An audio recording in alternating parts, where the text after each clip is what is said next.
Hello guys, आप सभी को मेरा नमस्कार और स्वागत है आप सभी का उत्थान परिवार में। गाइज, किसी ने सच ही कहा है कि हौसले की तरकश में कोशिश का वो तीर जिंदा रखो। हार जाओ चाहे जिंदगी में सब कुछ, लेकिन फिर से जीतने की उम्मीद जिंदा रखो। गाइज, काफ़ी स्टूडेंट ऐसे हैं जो जेट एग्जाम जो फर्स्ट टाइम देंगे, काफ़ी सारे ऐसे भी स्टूडेंट हैं जो जेट के एग्जाम को सेकेंड टाइम देंगे, जो एक साल से तैयारी कर रहे हैं। तो सभी उनको एक उम्मीद होनी चाहिए, एक उनको कॉन्फिडेंस, अंदर से एक आवाज आनी चाहिए विश्वास की कि नहीं, मैं जेट 2020 का जो टेस्ट है उसको फाइट करूंगा। और आज हमारा मुख्य लक्ष्य क्या है? Jet exam fight. Jet exam fight जो 2020 का टेस्ट है जेट, उसको क्या करना? फाइट करना। ये हमारा क्या है? विश्वास है, आत्मविश्वास है, और हम इसको क्या करेंगे? पूरा करेंगे। ये हमारा ड्रीम है, चाहे कुछ भी हो जाए इसे हम पूरा करके ही रहेंगे। तो उसके लिए हमें एक प्लान चाहिए। काफी सारे स्टूडेंट जो पूरी ईयर से तैयारी कर रहे हैं, कुछ स्टूडेंट ऐसे भी जो अभी 12th पास किए हैं, उनको भी काफी अच्छा समय मिला है। जो 12th वाले स्टूडेंट है सभी की परसेंट अच्छी बनी है, सभी को बहुत बहुत शुभकामनाएं। लेकिन उनको भी क्या है? बहुत अच्छा समय मिला है। उन्होंने भी यदि बढ़िया तैयारी की है तो गाइज 12th के साथ उनका सिलेक्शन होगा, ये श्योर है, 100% गारंटी है। उन्होंने यदि तैयारी की है तो, और यदि और कॉन्फिडेंट में रह गए तो गाइज कुछ नहीं हो सकता। और आज की क्लास में देखेंगे कि गाइज पेपर सोल्व कैसे करें। इस तैयारी तो सभी करते हैं, तैयारी तो सभी करते हैं और बढ़िया तैयारी करते हैं, लेकिन सिलेक्शन फिर भी नहीं हो पाता। उनको लगता है कि मेरा सिलेक्शन हो जाएगा, लेकिन जब एग्जाम दे तो क्या होता है? नेगेटिव हो जाते हैं। क्वेश्चन क्या हो जाते हैं गाइस? नेगेटिव हो जाते हैं। सब कुछ आते हुए भी हमारा सिलेक्शन रह जाता है। तो वो कौन कौन सी कमियां हैं, उन कमियों को आज अपन दूर करेंगे। और यदि उन कमियों को दूर कर दिया तो आपको मैं गारंटी देता हूं 100% कि आपका सिलेक्शन श्योर होगा, चाहे कुछ भी हो जाएगा इस।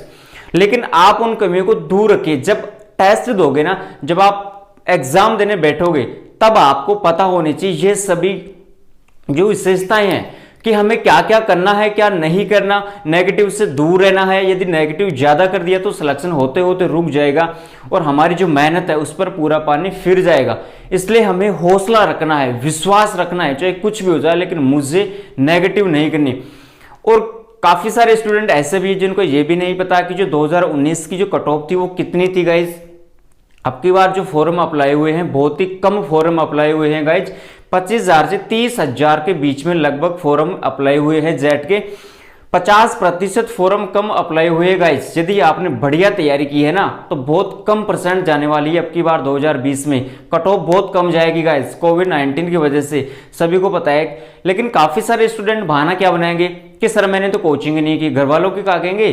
घर वालों को कहेंगे कि मैंने तो कोचिंग नहीं की, मेरा सिलेक्शन कहां से होगा? तो गाइस कोचिंग तो एक बहाना है, सिलेक्शन तो वैसे भी हो जाएगा। कोचिंग वाले क्या देते हैं गाइस? टीचर क्या देगा? वो आपको एक रास्ता बताएगा कि आपको इस रास्ते से जाना है, यहां पर आपको गड्ढा मिलेगा, आपको ऐसे जाना है, रास्ता बताएगा। रास्ते से तो आपको ही चलना पड़ेगा। कोचिंग तो एक गाइड है, बिना कोचिंग के तो सिलेक्शन नहीं होता भाई, ये तो पक्का है। बिना गाइड और बिना कोचिंग के तो सिलेक्शन नहीं हो पाता। गाइडेंस की तो बहुत ज्यादा जरूरत पड़ती है।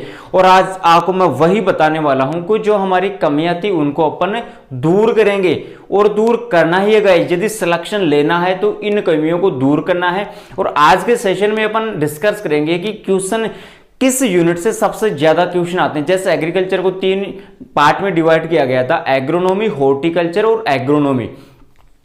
एग्रोनॉमी से 15 क्वेश्चन आते हैं, हॉर्टिकल्चर से 15 क्वेश्चन आते हैं, और एनिमल हस्बेंड्री से 10 क्वेश्चन आते हैं। तो जो एग्रीकल्चर में टोटल कितने क्वेश्चन आते हैं? 40 बायो से आते हैं, 40 केमिस्ट्री से आते हैं। तो गाइस अपन वो देखेंगे पॉइंट, वो टॉपिक्स देखेंगे कि जहां से सबसे ज्यादा क्वेश्चन पुटअप होते हैं। तैयारी तो सभी करते हैं, लेकिन जो स्मार्ट तैयारी करेगा। अब हमारे पास क्या है? समय बहुत कम है। हमारे एग्जाम कब होगी? 2 अगस्त को होगी। आज 21 जुलाई हो गई, लगभग 10 दिन का समय है हमारे पास, 8-10 दिन का। तो अब हमें क्या करना है? आज तक तो आपने क्या किया क्या नहीं किया, लेकिन अब इन 8 से 10 दिनों के बीच में हमें क्या करना पड़ेगा? स्मार्ट स्टडी करनी पड़ेगी। स्मार्ट स्टडी, हार्ड वर्क नहीं, स्मार्ट स्टडी करनी पड़ेगी। और स्मार्ट स्टडी क्या होती है गाइस, वो मैं आज आपको बताने वाला हूं इस लेक्चर में, इस सेशन में। ठीक है ना गाइस? तो स्टार्ट करते हैं आज का लेसन। गाइस देखने से पहले जो लोग नए हैं चैनल को सब्सक्राइब कीजिए, लाइक कीजिए और अधिक से अधिक शेयर कीजिए। ऐसे ही जानकारी आपको समय समय पर हम देते रहेंगे। एग्रीकल्चर से जुड़ी हुई जो भी कॉम्पिटिटिव एग्जाम की इंफॉर्मेशन है वो हम आते ही आपको अवेलेबल करवाएंगे उत्थान साइंस एकेडमी यूट्यूब चैनल पर। इसलिए आप इस चैनल को सब्सक्राइब कीजिए और बेल आइकन को जरूर प्रेस कीजिए ताकि जो भी हमारा वीडियो आए उसका नोटिफिकेशन आपको टाइम टू टाइम मिलता रहे।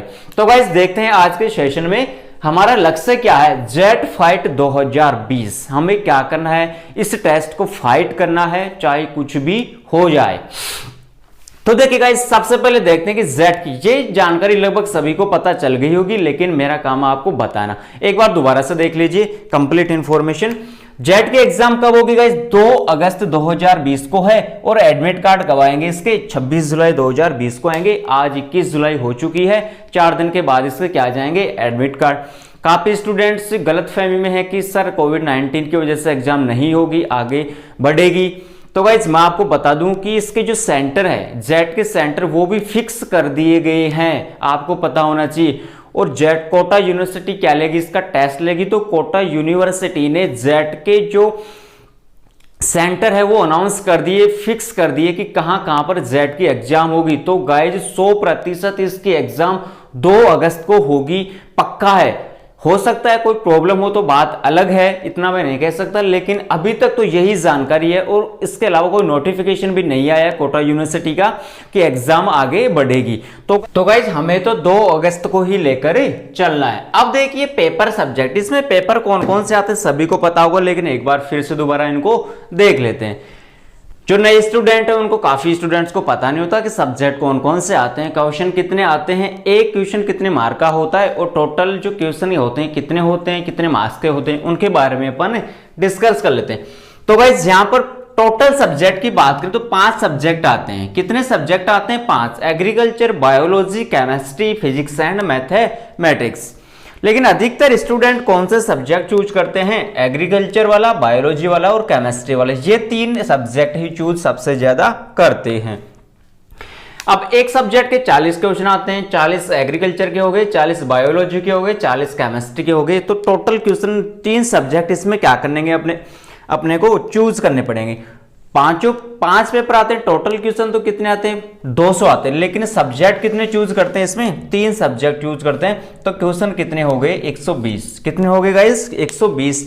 अब एक क्वेश्चन कितने मार्क का आता है, तो एक क्वेश्चन 4 मार्क का आता है। कितने मार्क्स का आता है गाइस, 4 मार्क्स का होता है। और एक क्वेश्चन की जो नेगेटिव होती है वो 1 होती है। एक क्वेश्चन सही होगा उसके 4 नंबर मिलेंगे, और एक क्वेश्चन यदि गलत हो गया तो उसके नेगेटिव होगी 1 नंबर। ठीक है ना गाइस। टोटल क्वेश्चन 120 होते हैं और इनके मार्क होगी 480। 480 का आपका क्या होगा, पेपर। अब देख लेते हैं कि सीटें कितनी है। काफी स्टूडेंट्स को ये इंफॉर्मेशन नहीं होती, ये जानकारी नहीं पता होती, इसलिए मैं आपके लिए कुछ हटकर लेकर आया हूं कि सीटें कितनी है, 2019 में कट ऑफ कितनी थी, गवर्नमेंट कॉलेज के लिए अप्लाई यदि करें तो उसके लिए कितने मार्क्स अपने पास होने चाहिए। तो देखिए गाइस यहां पर अपन देखते हैं टोटल सीट की बात करें तो 4272 टोटल सीटें हैं। Rajasthan JET joint entrance test, इसका टेस्ट राजस्थान का निवासी दे सकता है। अदर स्टेट का भी स्टूडेंट इसको दे सकता है, लेकिन उसको फिर जनरल कैटेगरी में काउंट किया जाएगा। राजस्थान के अलावा राजस्थान का अदर स्टेट का जो स्टूडेंट है वो भी इस एग्जाम को दे सकता है, लेकिन उसको किस कैटेगरी में मिलेंगे, जनरल कैटेगरी में मिलेंगे। ठीक है ना गाइस। लेकिन सीरियस केस अधिकतर स्टूडेंट राजस्थान के होते हैं, इसमें कम से कम अदर स्टेट के होते हैं। तो टोटल सीट होती है इसमें जेट की जॉइंट एंट्रेंस टेस्ट की 4272। अब इसमें से गवर्नमेंट की अलग है और प्राइवेट की अलग है। तो गाइस प्राइवेट की सीटें तो है 2887 और गवर्नमेंट की है 1385। गवर्नमेंट की तो है 1385 सीटें और प्राइवेट की 2887। तो अब डिपेंड करता है कि आप कौन सी सीट लेना चाहोगे। मुझे तो ये पसंद है ऊपर वाली, अब आपको कौन सी पसंद है वो आप डिसाइड कर लीजिए। ठीक है ना गाइस। एज लिमिट, इसमें एज लिमिट का कुछ भी नहीं है। इसमें 11th वाला स्टूडेंट भी इस टेस्ट को दे सकता है और 12th वाला स्टूडेंट तो देगा ही। 11th वाला स्टूडेंट ऐसे दे सकता है कि वो ट्राई करना चाहिए कि जेट का एग्जाम कैसा आता है, उसका पैटर्न क्या होता है, एग्जाम कैसे लगती है, वो तौर तरीका यदि देखना चाहिए तो 11th क्लास वाला स्टूडेंट भी इस टेस्ट को दे सकता है। फिर जब काउंसलिंग होती है तो 11th वाले स्टूडेंट्स की काउंसलिंग नहीं होगी, वो 12th वाले स्टूडेंट्स की काउंसलिंग होगी। तो 11th वाला स्टूडेंट्स भी इसको दे सकता है, बायोलॉजी वाले स्टूडेंट दे सकते हैं, एग्रीकल्चर वाले भी दे सकते हैं और मैथ वाले स्टूडेंट भी इस टेस्ट को दे सकते हैं। ठीक है ना गाइस। अब देखते हैं कि कट ऑफ 2019 में जो कट ऑफ गई थी ना जेड की, वो कितने गई थी, कंप्लीट इंफॉर्मेशन देखते हैं गाइस। तो सबसे पहले देखेंगे एससी गर्ल्स, एससी, ठीक है ना, तो एससी की गई थी, ये बात करें गवर्नमेंट कॉलेज की, किसकी करें गाइस, गवर्नमेंट कॉलेज, जो यूनिवर्सिटी जो होती है ना, गवर्नमेंट कॉलेज की बात करें, यूनिवर्सिटीज में थोड़ी अधिक छूटती है। तो एससी गर्ल्स की 214.33% की बात करें तो 44%, ठीक है। एससी यदि बॉयज की बात करें तो 247.44 और परसेंट की बात करें तो 51%, ये एससी की बात हो गई। अब बात करेंगे एसटी की, एसटी गर्ल्स की बात करें तो 244.77 और परसेंट की बात करें तो 50%, ठीक है गाइस। अब बात करें बॉयज की एसटी में तो 264%, की बात करें तो 55% क्या गई थी 2019 में कट ऑफ। ये एससी की होगी, ये एसटी की होगी, ये जनरल की है। जनरल में गर्ल्स की बात करें तो 300 नंबर, परसेंट की बात करें तो 62, ठीक है गाइस। जनरल में यदि बॉयज की बात करें तो 300 नंबर हुई और परसेंट है 62%। थोड़ा बहुत फर्क रहता है, girls and boys, male and female में लगभग 10 से 15 नंबरों का फर्क रहता है अधिकतर यदि देखें तो 10 से 15 के नंबरों के बीच में, ठीक है ना गाइस, एवरेज। ये जनरल की बात होगी। ओबीसी की बात करें तो लगभग जनरल और ओबीसी में ज्यादा फर्क नहीं होता गाइस, लगभग 2, 4, 5, 10 नंबरों का क्या होता है, फर्क होता है। तो जनरल ओबीसी में गर्ल्स एंड बॉयज की लगभग 300 से 302 के बीच में ही गई थी और परसेंट लगभग वो रहेगी 62, 63, 60 से 62 के बीच में। तो ये हो गई गाइस कट ऑफ की बात। 2019 में जो कट ऑफ गई थी, जनरल की कितनी थी, ओबीसी की कितनी थी, एसटी की कितनी थी, एससी की कितनी थी, गर्ल्स एंड बॉयज सभी की हमने एक एक को डिस्कस कर लिया। 2020 में गाइज हो सकता है बहुत कम परसेंट चली जाए कोविड-19 की वजह से, ठीक है ना गाइज। तो डिपेंड करता है कि आपने तैयारी कैसी की है।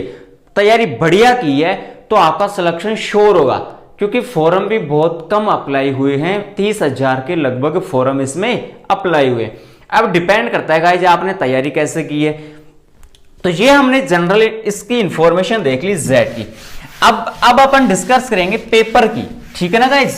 एग्रीकल्चर आती है, केमिस्ट्री आती है एंड बायोलॉजी आती है। और आज अपन इस लेक्चर में अपन डिस्कस करेंगे केवल और केवल एग्रीकल्चर सब्जेक्ट के बारे में, जिसमें कितने क्वेश्चन आते हैं, 40 क्वेश्चन आते हैं।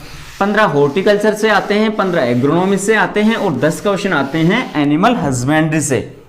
और गाइज आपको एक अंदर वाली बात बताऊं क्या, सबसे ज्यादा नेगेटिव आप करते हो एग्रीकल्चर में। क्यों?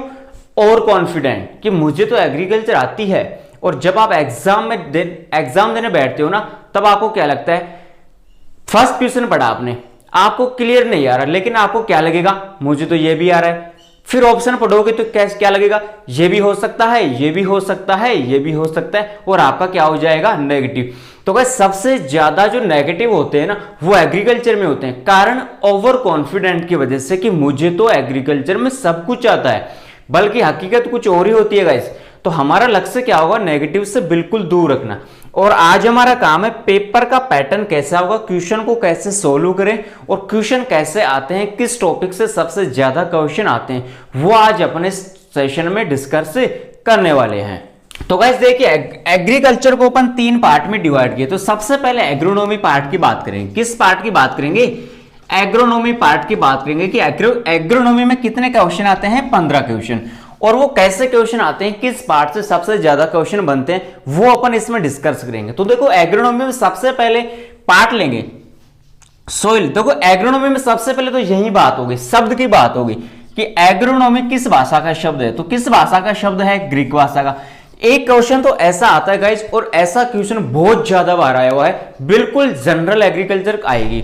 सबसे पहले क्वेश्चन पूछता है कि जैसे एग्रोनॉमी किस भाषा का शब्द है, एग्रीकल्चर किस भाषा का शब्द है, पोमोलॉजी किस भाषा का शब्द है, ओलेरिकल्चर किस भाषा का शब्द है। तो जिस शब्द के अंत में कल्चर लगा हुआ हो, कल्चर, कल्चरा, कल्चर हो गया, कल्चरा हो गया, इसके अलावा कल्टीवेशन हो गया, इत्यादि शब्द तो किस भाषा के होंगे, लैटिन भाषा के होंगे। और जिस शब्द के लास्ट में लॉजी हो, नोमी हो, नोमस हो, लोजी हो, लोगस, नोमी, नोमस इत्यादि शब्द आ जाएं, वो किस भाषा का शब्द होगा? ग्रीक भाषा का शब्द होगा। किस भाषा का शब्द होगा? ग्रीक भाषा का शब्द होगा।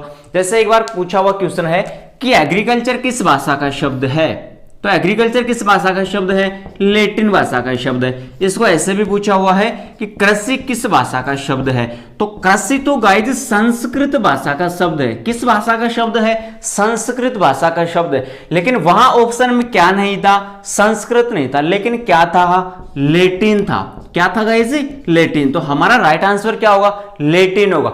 यदि संस्कृत और लैटिन दोनों आ जाए तो संस्कृत आएगा, और यदि संस्कृत नहीं आए और लैटिन आ जाए तो कौन सा आंसर राइट होगा? लैटिन होगा। तो गाइस एक क्वेश्चन तो ऐसा आता है, तो आप इसको सीख लीजिए कि किसी भी शब्द के अंत में लोजी, लोगस, नोमी, नोमस इत्यादि शब्द आ जाए तो वो ग्रीक भाषा का शब्द है, और किसी भी शब्द के अंत में कल्चर, कल्चरा, कल्टीवेशन इत्यादि शब्द आ जाए वो किस भाषा का शब्द होगा? लैटिन भाषा का शब्द होगा। ठीक है ना गाइस।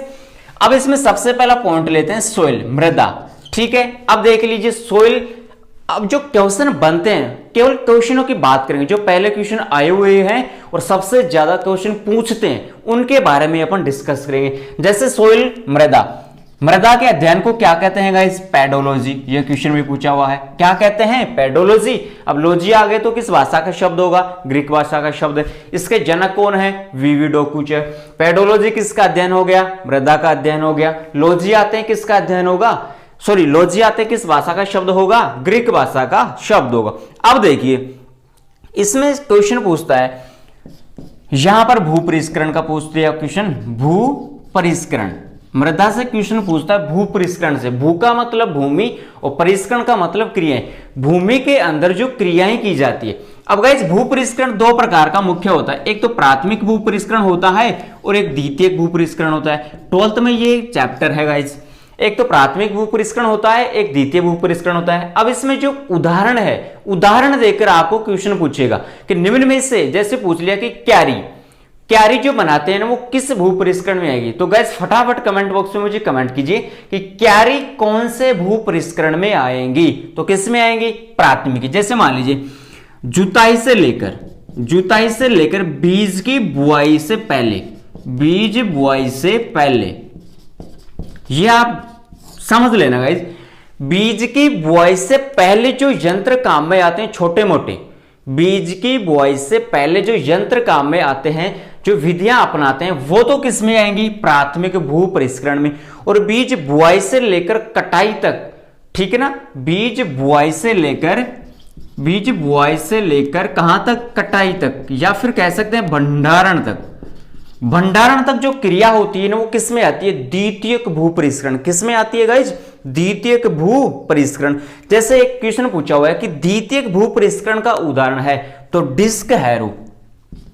डिस्क हैरो, हैरो किस में आएगा? द्वितीयक भू परिष्करण में आएगा। क्यारी बनाना किस में आएगा? प्राथमिक में आएगा। छोटे मोटे जुताई करते हैं, ठीक है ना। निराई गुड़ाई किस में आएगा? द्वितीयक में आएगा, क्योंकि निराई गुड़ाई कब करते हैं? फसल की बुआई करने के बाद। खरपतवारनाशी, कीटनाशी का उपयोग कब करेंगे? बुआई के बाद करते हैं, तो वो किस में आएगा? द्वितीयक भू परिष्करण में। तो एक क्वेश्चन ऐसा पूछा जाता है। तो गाइस ये आपको बढ़िया तरीके से समझ में आ गया होगा कि भू परिष्करण क्या होता है। मुख्य दो प्रकार का होता है, प्राथमिक और द्वितीयक। नेक्स्ट इसमें और कैसे टाइप होता है गाइस? इसमें पूछा जाता है कि मोस्ट इंपोर्टेंट क्वेश्चन, सबसे ज्यादा पूछा जाने वाला question, very very very most, अम्लीय मृदाओं का सुधार। अम्लीय मृदाओं का सुधार और क्षारीय मृदाओं का सुधार। अम्लीय मृदाओं का सुधार किससे किया जाता है और क्षारीय मृदाओं का सुधार किससे किया जाता है? गाइस सबसे ज्यादा पूछा जाने वाला सोइल पार्ट में से क्वेश्चन। तो गाइस अम्लीय मृदाओं का सुधार किससे किया जाता है? चूना पदार्थ से। सूत्र क्या होता है? Calcium carbonate, CaCO3। अब चूना पदार्थ तीन प्रकार का होता है, बुझा हुआ चूना, बिना बुझा हुआ चूना और चूना पदार्थ, ठीक है ना गाइस। क्षारीय मृदाओं का सुधार किससे करते हैं गाइस? वेरी इंपोर्टेंट, जिप्सम से करते हैं। अम्लीय मृदाओं का सुधार चूना पदार्थ से करते हैं और जिप्सम का किससे करते हैं? क्षारीय मृदाओं का सुधार किससे करेंगे? जिप्सम का। अब गाइस यहां पर काफी बार क्वेश्चन पूछ लेता है कि जिप्सम का सूत्र क्या है, तो CaSO4 दो जल के अणु, CaSO4.2H2O। यहां पर क्वेश्चन के तीन टाइप बनते हैं क्षारीय से। क्षारीय मृदाओं का सुधार किससे किया जाता है? जिप्सम से किया जाता है। सूत्र क्या है? CaSO4.2H2O। अब देखिए इसमें फिर पूछ लेता है कि जिप्सम में कैल्शियम की मात्रा कितनी होती है और सल्फर की मात्रा कितनी होती है, यह भी पूछा हुआ क्वेश्चन है गाइस। तो कैल्शियम की मात्रा ज्यादा होती है। अब यहां पर कंफ्यूजन हो जाता है कि कैल्शियम की मात्रा ज्यादा होगी या फिर सल्फर की मात्रा ज्यादा होगी। तो गाइस देखने में ज्यादा कौन सा दिख रहा है? इसके पास 2 है, सल्फर केवल 1 है और कैल्शियम 2 है। कार्बन और एक C हो गया और एक A हो गया, तो ये तो 2 है और सल्फर केवल 1 है। तो 2 है तो मात्रा भी क्या होगी? ज्यादा होगी। 1 है तो मात्रा भी क्या होगी? कम होगी। तो इसकी तो होगी 29.2 और इसकी होगी 16 से 18%। वेरी वेरी इंपॉर्टेंट गाइस, ध्यान रखना। जिप्सम से किनका सुधार करते हैं? क्षारीय मृदाओं का सुधार करते हैं। सूत्र होता है CaSO4.2H2O। कैल्शियम की मात्रा होती है 29.2% और सल्फर होती है 60 से 80%। 16 से 18% सल्फर की इसमें मात्रा होती है। तो आज एक ऐसा पूछता है क्वेश्चन, और ये काफी बार पूछा हुआ क्वेश्चन भी है गाइस।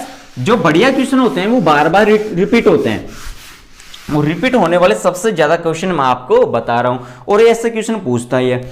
फिर है जैसे मृदा अपरदन में से पूछ लिया क्वेश्चन, पूछा हुआ क्वेश्चन है मृदा अपरदन। कल मैंने पढ़ाया था 12th के सेशन में अपरदन के बारे में। तो मृदा अपरदन का मतलब क्या होता है गाइस? कटाव।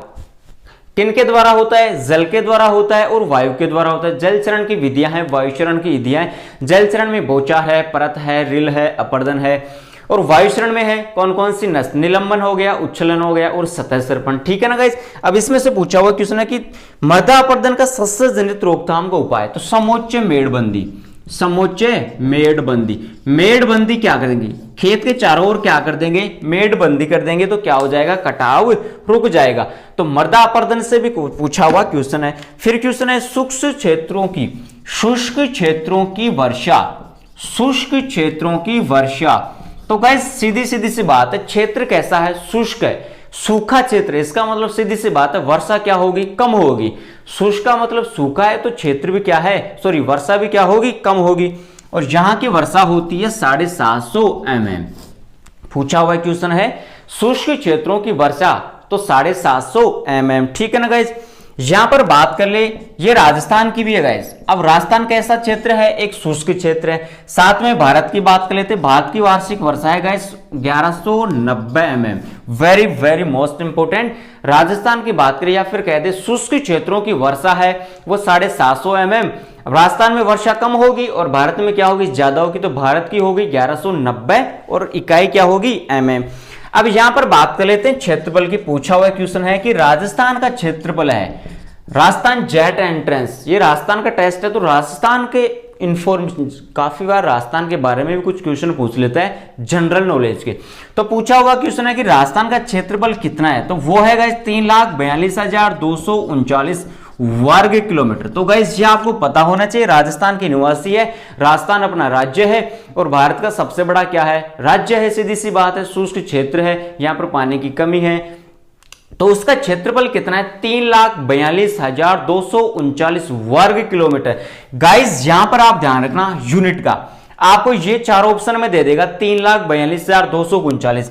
इस ऑप्शन में क्वेश्चन ऐसे आता है और कंफ्यूजन अपने को क्या होता है? नेगेटिव देखो कहां पर होती है। अब ध्यान देना, चार ऑप्शन में दे देगा 3,42,239, इसमें भी ये दे देगा, इसमें भी ये दे देगा। चार ऑप्शन में एक सेम देगा, लेकिन उसने क्या कर दिया? यूनिट को चेंज कर दिया। किसको चेंज कर दिया? यूनिट को। यहां पर क्या दे देगा? किलोमीटर दे देगा, यहां पर वर्ग मीटर दे देगा, यहां पर वर्ग सेंटीमीटर दे देगा। तो यूनिट क्या है? वर्ग किलोमीटर। क्या है गाइस? 3,42,239 वर्ग किलोमीटर। तो यूनिट का ध्यान रखना, ऐसा क्वेश्चन। और ये क्वेश्चन पूछा हुआ भी है। और नेगेटिव अपन क्या करते हैं? पहले ऑप्शन में उसने क्या दे दिया? वर्ग केवल मीटर दे दिया और अपने क्या कर दिया? पहला ऑप्शन ही सही कर दिया, खुश हो गए। लेकिन जब पेपर को चेक किया तो क्या हो गया? नेगेटिव। क्योंकि हमने क्या किया? क्वेश्चन को ठीक से नहीं पढ़ा। सबसे बड़ी कमी है गाइस, क्वेश्चन को तरीके से पढ़ना, ऑप्शन को बढ़िया तरीके से पढ़ना। ऑप्शन क्या कहना चाहता है और क्वेश्चन क्या पूछना चाहता है। तो यूनिट का इसमें ध्यान रखना कि यूनिट काफी बार क्या कर देता है? वो चेंज कर देता है। फिर इसमें देखते हैं और कैसे क्वेश्चन आते हैं गाइस। तो देखिए नेक्स्ट क्वेश्चन इसमें बनता है लवणीय क्षारीय मृदाओं का। इसमें फिर पूछेगा लवणीय मृदाओं में पूछ लिया, क्षारीय मृदाओं में पूछ लिया, यहां पर पूछ लेता है ईसी का मान, ईएसपी का मान और पीएच का मान, ठीक है ना। ईसी इलेक्ट्रिक कंडक्टिविटी, विद्युत चालकता, यहां पूछ लेगा सोडियम की मात्रा होती है और पीएच मान कितना होता है, 8 से कम होता है, 8 से अधिक होता है, 7.5 होता है, या फिर ईसी का मान कम होता है या अधिक होता है, ईएसपी का मान कम होता है या अधिक होता है, यह आपको मैं विस्तार से वीडियो में बताऊंगा। गाइस अपन जो पेपर आए हुए हैं जेड के 10 से 12 साल के जो पेपर आए हुए हैं ना पहले, उनको अपन सोल्व करेंगे, रोज का एक पेपर सोल्व करेंगे और साथ में यह आपको कंप्लीट इंफॉर्मेशन आपको बताऊंगा। अपना काम क्या है, स्मार्ट स्टडी करना। और स्मार्ट स्टडी कैसे होगी, जब अपन पुराने पेपर सोल्व करेंगे कि क्वेश्चन कैसे कैसे आए हुए हैं। फिर इसमें क्वेश्चन बनता है गाइस, अब काफी बार जनरल नॉलेज के रूप में पूछ लेता है गाइस, ये मोस्ट है, आपको पता होना चाहिए अपन किसके स्टूडेंट है, एग्रीकल्चर के स्टूडेंट है, कृषि के विद्यार्थी है। तो अपना कृषि मंत्री कौन है, यहां पर राजस्थान की बात करेंगे और भारत की बात करेंगे, पूछा हुआ क्वेश्चन है गाइस। अब तो मंत्री चेंज हो गया, खैर। तो कृषि मंत्री कौन है राजस्थान के और भारत के कृषि मंत्री कौन है, केंद्रीय मंत्री और स्टेट मिनिस्टर। तो राजस्थान के तो मंत्री है गाइस कृषि लालचंद कटारिया। कौन है गाइस, आपको ये तो पता होना ही चाहिए गाइस कि राजस्थान के कृषि मंत्री कौन है, लालचंद कटारिया। और भारत के कृषि मंत्री कौन है, तो भारत के प्रधानमंत्री का नाम क्या है, नरेंद्र मोदी। तो यहां पर भी नरेंद्र ही है, यहां पर भी क्या है, नरेंद्र, लेकिन मोदी नहीं है, नरेंद्र सिंह तोमर है गाइस। क्या है, नरेंद्र सिंह तोमर, नरेंद्र से ध्यान रखना। लेकिन गाइस आपको कंफ्यूज करने के लिए पहला ऑप्शन क्या दे देगा, नरेंद्र मोदी, और आप क्या करोगे, सही कर दोगे। मैंने क्या कहा था, नरेंद्र आते सही करना है, लेकिन फर्स्ट ऑप्शन में उसने क्या दे दिया, नरेंद्र मोदी दे दिया, और आपने वही कर दिया, तो क्या हो जाएगा, नेगेटिव हो जाएगा। क्या हो जाएगा, नेगेटिव। तो ऑप्शन को तरीके से पढ़ना है। आगे क्या है, नरेंद्र सिंह तोमर, तो इसका थोड़ा ध्यान रखना। राजस्थान का कृषि मंत्री है लालचंद कटारिया और भारत का कृषि मंत्री है नरेंद्र सिंह तोमर। ऐसा क्वेश्चन भी पूछा होगा। इस नेक्स्ट क्वेश्चन है कि किस मृदा के कण, किस मृदा के कण या पोर या कह सकते हैं रंध्र बड़े होते हैं, किस मृदा के कण। तो गाइस आज ये तो आपको सभी को पता होगा कि बलुई मृदाओं के कण क्या होते हैं, बड़े होते हैं, रंध्रों की संख्या क्या होती है, कम होती है। क्ले मृदाओं के कण या रंध्रों की संख्या क्ले मृदाओं में अधिक होती है और रंध्रों की संख्या अधिक होती है, कणों का आकार क्या होता है, छोटा होता है। ठीक है गाइस, फिर बात करें अपर्दन। अब यहां पर एक बार अपर्दन का फिर से क्वेश्चन पूछा हुआ है। यहां पर शुष्क क्षेत्र, जैसे बात करें शुष्क क्षेत्र राजस्थान है, तो राजस्थान, अब क्वेश्चन का टाइप क्या है वो सुनना कि राजस्थान में अपर्दन किस प्रकार का होता है। तो राजस्थान कैसा क्षेत्र है, एक सूखा क्षेत्र है। तो यहां पर क्या है, रेत ज्यादा है, मिट्टी ज्यादा है, तो कैसा अपर्दन होगा, वायु का अपर्दन होगा। कैसा अपर्दन होगा, वायु के द्वारा अपर्दन होगा। और जो जलीय क्षेत्र है वहां पर किसके द्वारा अपर्दन होता है, जल के द्वारा अपर्दन होता है। जहां पर शुष्क क्षेत्र है, सूखा क्षेत्र है, वहां पर तो क्या होगा, वायु के द्वारा अपर्दन होगा। और जहां पर जल की मात्रा अधिक है, आर्द्र क्षेत्र है, वहां पर क्षरण किसके द्वारा होगा, कटाव किसके द्वारा होगा, जल के द्वारा। पूछा हुआ क्वेश्चन है। यहां से फिर एक क्वेश्चन और बनता है जो पूछा हुआ क्वेश्चन है, अपन उन्हीं क्वेश्चन की बात करेंगे जो सबसे ज्यादा क्वेश्चन रिपीट होते हैं कि निम्न में से, क्वेश्चन को ध्यान से सुनना, कि निम्न में से किस राज्य में वायु क्षरण सबसे कम होता है। निम्न में से वायु क्षरण सबसे कम होता है, उसने ऑप्शन दे दिए राजस्थान, उत्तराखंड, पश्चिम बंगाल और जम्मू कश्मीर। तो जम्मू कश्मीर में क्या कोई वायु क्षरण होता है क्या गाइस, बिल्कुल नहीं। उत्तराखंड में भी नहीं होता। वहां पर ऑप्शन एक देगा, जैसे या तो जम्मू कश्मीर दे देगा या फिर उत्तराखंड दे देगा। अब उत्तराखंड में जल क्षरण होता है, वायु क्षरण बिल्कुल भी नहीं होता। तो गाइस ऐसा भी क्वेश्चन पूछता है, क्वेश्चन का टाइप चेंज करेगा कि निम्न में से वायु, या फिर कह सकता है कि निम्न में से वायु क्षरण सबसे ज्यादा कहां पर होता है, राजस्थान, जम्मू कश्मीर, उत्तराखंड, पश्चिम बंगाल। तीन को ऑप्शन वो वाला दे देगा जहां पर जल क्षरण होता है, और एक ऑप्शन वो दे देगा जहां पर क्या होता है, वायु क्षरण। तो राजस्थान में कैसा क्षरण होता है, वायु क्षरण होता है, क्योंकि यहां पर क्या है, पानी की कमी है। क्या है गाइस, पानी की कमी है। फिर देखिए नेक्स्ट क्वेश्चन कैसा पूछता है सोइल में से। अब देखिए गाइस, राजस्थान में पूछ लेगा यंत्र। अब यंत्रों से भी क्वेश्चन पूछता है, जैसे एनीमोमीटर से पूछा हुआ क्वेश्चन है, एनीमोमीटर, एनीमोमीटर। तो एनीमोमीटर किस काम में आएगा, वायु के वेग को मापने में। ठीक है ना। आर्द्रमापी यंत्र, यंत्रों से भी एक क्वेश्चन पूछता है, यंत्रों को रट लेना गाइस। यंत्रों से एक क्वेश्चन पूछता है, पूछा हुआ क्वेश्चन है एनीमोमीटर। एनीमोमीटर वायु वेग, विंड वैन वायु की दिशा हो गई, आर्द्रमापी यंत्र हो गया। तो यंत्रों से भी एक क्वेश्चन पूछता है गाइस, ध्यान रखना। और सबसे ज्यादा क्वेश्चन पूछा हुआ है जलवायु खंड से, 4 से 5 बार रिपीट किया हुआ क्वेश्चन कि राजस्थान में जलवायु खंड है, कृषि के जलवायु खंड है। तो गाइस ध्यान रखना, राजस्थान में तो कृषि जलवायु खंड है 10, और भारत की बात करें तो भारत में है 15। राजस्थान में कम है, भारत में अधिक है। राजस्थान में कृषि जलवायु खंड 10 है, काफी बार पूछा हुआ क्वेश्चन है जेट में गाइस। राजस्थान में कृषि जलवायु खंड 10 है और भारत में कृषि जलवायु खंड कितने हैं? 15 है गाइस। मोस्ट इंपोर्टेंट क्वेश्चन है, ध्यान रखना इसका। फिर क्वेश्चन पूछता है मिट्टी में से कि राजस्थान की सबसे महत्वपूर्ण मिट्टी कौन सी है? तो गाइस राजस्थान में क्या है? थार है। तो थार का क्या है? रेगिस्तान। तो रेतीली मिट्टी महत्वपूर्ण मिट्टी कैसी है? राजस्थान की रेतीली मिट्टी है। कैसी मिट्टी है गाइस? रेतीली मिट्टी है। अब देखिए यहां पर, अब राजस्थान के क्षेत्रफल की बात की थी, 3,42,239 वर्ग किलोमीटर। तो 100% में, अब भारत का क्षेत्रफल कितना है? 100%। तो राजस्थान का इसमें से कितना हिस्सा आ जाएगा गाइस? 10%। कितना आ जाएगा? यहां पर 10.11 है, लेकिन क्वेश्चन ऑप्शन में क्या था? 10। ठीक है ना गाइस। हिस्सा पूछे संख्या में 3,42,239 वर्ग किलोमीटर, परसेंट में पूछे तो 10% क्या है? टोटल में से राजस्थान का हिस्सा है। अब बात करते हैं यहां पर शुष्क क्षेत्रों की और आर्द्र क्षेत्रों की, जहां से भी क्वेश्चन पूछा हुआ है। देखिए गाइस, आर्द्र जिला, सबसे आर्द्र जिला राजस्थान की बात करें, किसकी बात कर रहे हैं? राजस्थान की। आर्द्र जिला कौन सा है? आर्द्र स्थान कौन सा है? शुष्क जिला कौन सा है? और शुष्क स्थान कौन सा है गाइस? वो देखिए, मोस्ट इंपोर्टेंट क्वेश्चन है, पूछे हुए क्वेश्चन है।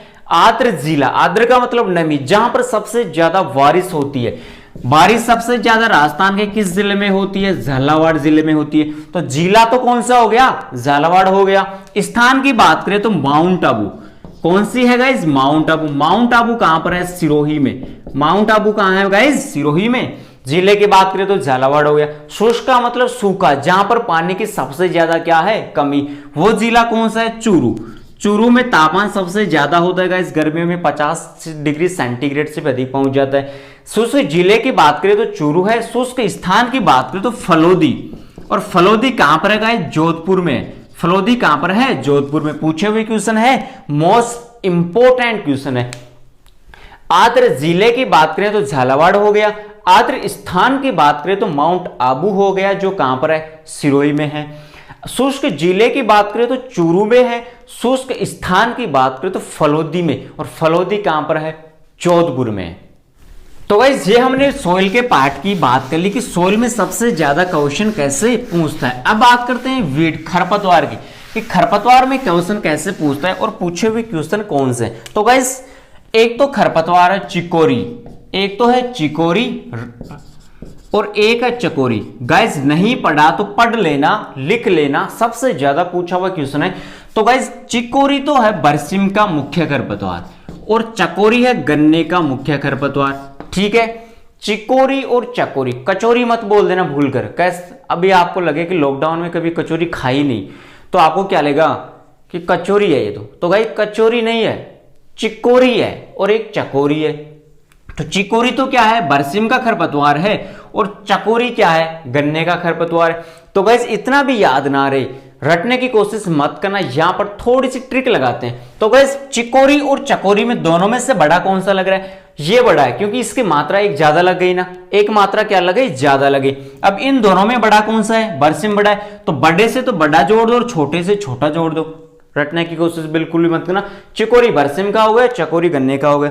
फिर पूछता है क्वेश्चन, यहां से जलमांग से भी पूछता है क्वेश्चन। जलमांग से भी सबसे ज्यादा पूछा हुआ क्वेश्चन धान में से और गन्ने में से। तो गाइस सबसे ज्यादा जो जलमांग होती है ना, काफी सारे स्टूडेंट यहां पर कंफ्यूजन में रहते हैं कि सबसे ज्यादा जलमांग धान की होती है या फिर गन्ने की होती है। तो गाइस सबसे ज्यादा जो जलमांग होती है ना वो धान की होती है। क्यों? काफी सारे स्टूडेंट ये कहते हैं कि नहीं सर गन्ने की होती है, गाइस धान की होगी। अब जो फसल जो अनुपात निकालते हैं वो कितने महीने में निकालते हैं? 1 साल या फिर 12 महीने में निकालते हैं। लेकिन गन्ना कितने दिन में तैयार होता है? 18 महीने में तैयार होता है। कितने महीने में तैयार होता है? 18 महीने में। और निकालते हैं कितने दिनों में? 12 महीने में। तो जलमांग तो धान की सबसे ज्यादा होती है, वो होती है इसकी होती है 900 से 2500 और इसकी होती है 1600 से 2500 के लगभग एवरेज इतनी सी है। लाइक ये थोड़ा उल्टा हो सकता है गाइस, लेकिन लगभग इतनी है। शायद ये इसकी हो सकती है और ये इसकी हो सकती है, मुझे थोड़ा कंफ्यूज है लेकिन गाइस, लेकिन ये फिक्स है धान की जलमांग क्या होगी? ज्यादा होगी और गन्ने की जलमांग क्या होगी? कम होगी। ठीक है ना गाइस? 900 से 2500 इसकी होगी कंफर्म, हाँ, और 1600 से 2500 इसकी होगी।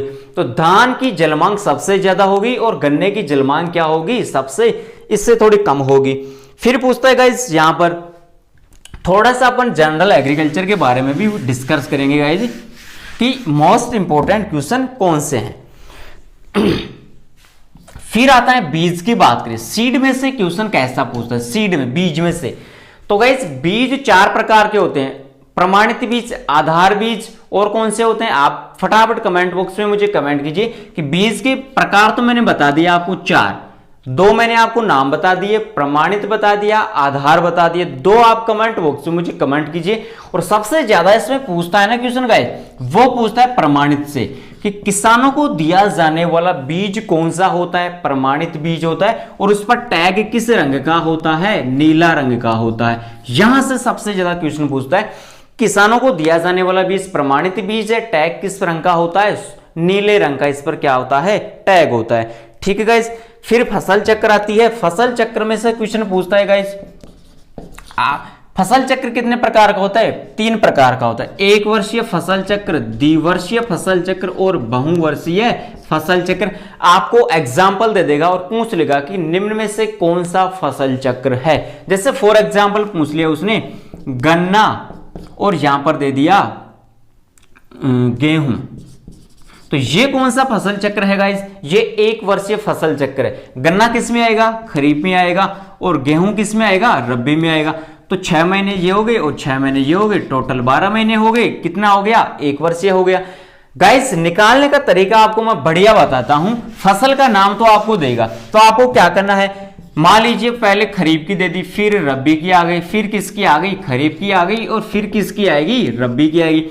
यहां पर ऐसा भी हो सकता है रबी भी आ सकती है, खरीफ भी हो सकती है, रबी भी हो सकती है और खरीफ भी हो सकती है। फसलों को रख देना कि ये खरीफ की है, ये रबी की है, ये खरीफ की है, रबी की। ऐसा यदि चक्र आए, ये क्रम आए, तो समझ लेना कि वो फसल चक्र सही है। 4 फसल आए तो द्विवर्षीय हो जाएगा, 2 फसल आए तो 1 वर्षीय हो जाएगा।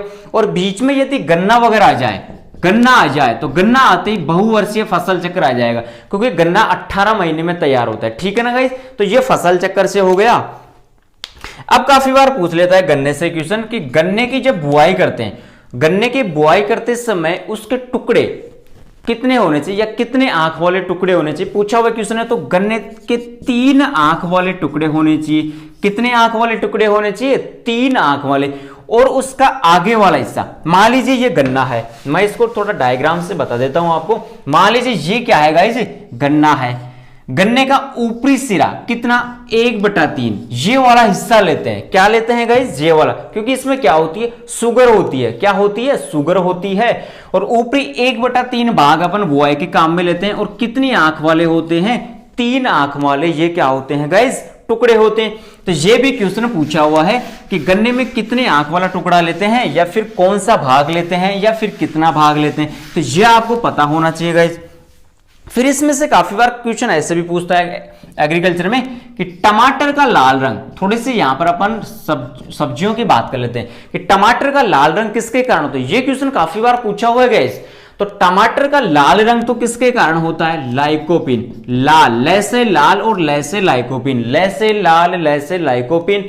मिर्च का हरा रंग, मिर्च का एक तो हरा रंग और एक है मिर्च में चरपराहट। यहां पर काफी बार क्वेश्चन ये पूछा हुआ क्वेश्चन है और यहां से कंफ्यूजन सबसे ज्यादा होता है कि हरा रंग किसके कारण होगा और चरपराहट किसके कारण होगा।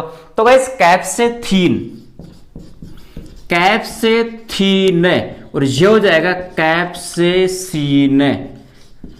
यहां पर लास्ट एक वर्ण का फर्क है, हरा रंग तो कैप्सेथीन, थे से थन वाला थीन, और यहां पर आ गया कैप्सेसीन, सर्प वाला से। तो गाइस दोनों याद नहीं रखना, अपने को याद रखना चरपराट वाला। तो आप जब मिर्च खाते हो, कड़ी मिर्च खाते हो ना चरपराट वाली, तो मुंह में जलन रखती है और अपन क्या करते हैं, यूं मतलब कुछ फीलिंग्स आती है ना अपने को, बोले बहुत कड़ी है ये, तो अपन को ऐसा लगता है ना, तो सीसी की आवाज करते हैं। तो चरपराट का मतलब क्या है कि उसमें ये कड़ी है, तो सी की आवाज आ रही, तो सीन हो गया, बाकी इसको छोड़ दो तो कैप्सिथीन हो गया। ये पूछा हुआ क्वेश्चन आएगा। फिर आते हैं गाजर का लाल रंग, गाजर का लाल रंग, तो वो इसमें कैरोटीन दिया गया है, सॉरी इसमें कैरोटीन भी दिया गया है और एंथ्रोसाइनिन भी है गाइस, एंथ्रोसाइनिन भी है, ठीक है गाइस, एंथ्रोसाइनिन भी है और क्या है, कैरोटीन भी है। ये सभी क्या है, वर्णक है, ये सभी क्या है गाइस, वर्णक। पपीते की बात करें तो पपीता का पीला रंग, यहां पर कैरोटीन आएगा, क्या आएगा गाइस, कैरोटीन, क्या आएगा, कैरोटीन। अब गाजर में कौन सा विटामिन सबसे ज्यादा होता है, तो विटामिन ए सबसे ज्यादा क्या होता है गाइस में, सॉरी गाजर में क्या होता है, विटामिन ए होता है। फिर देखते हैं नेक्स्ट, बीज का देख लिया, फसल चक्र का देख लिया, अब देखते हैं गाइस पोषक तत्वों का। अब देखते हैं पोषक तत्वों में से कैसे क्वेश्चन पूछता है। तो पोषक तत्वों के बारे में सबसे पहले किसने बताया था गाइस, आर्नन व स्टाउट ने बताया था।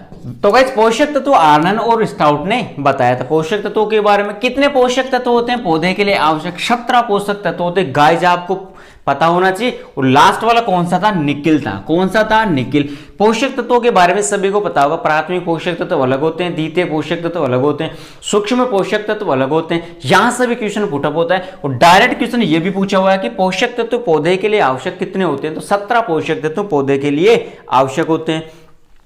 कुछ पौधे नाइट्रोजन को नाइट्रेट और अमोनिया के रूप में ग्रहण करते हैं। काफी बार very very most important question है कि जल, अधिक जल चाहने वाले, जैसे गन्ना हुआ, धान हुआ, गन्ना हुआ, धान हुआ, वो नाइट्रोजन को किस रूप में ग्रहण करते हैं, अमोनिया के रूप में ग्रहण करते हैं। पूछा हुआ क्वेश्चन है गाइस। क्वेश्चन इसमें दो टाइप के क्वेश्चन बनते हैं गाइस। एक तो क्वेश्चन बनता है कि पौधे नाइट्रोजन को किस रूप में ग्रहण करते हैं। क्वेश्चन को ठीक से सुनना, पौधे नाइट्रोजन को किस रूप में ग्रहण करते हैं, नाइट्रेट, अमोनिया, दोनों, कोई नहीं। तो कौन सा आएगा, दोनों, क्योंकि यहां पर उसने पार्टिकुलर किसी पौधे या फसल का नाम नहीं दिया, सीधा पूछा है कि पौधे नाइट्रोजन को किस रूप में ग्रहण करते हैं, तो दोनों आ जाएंगे।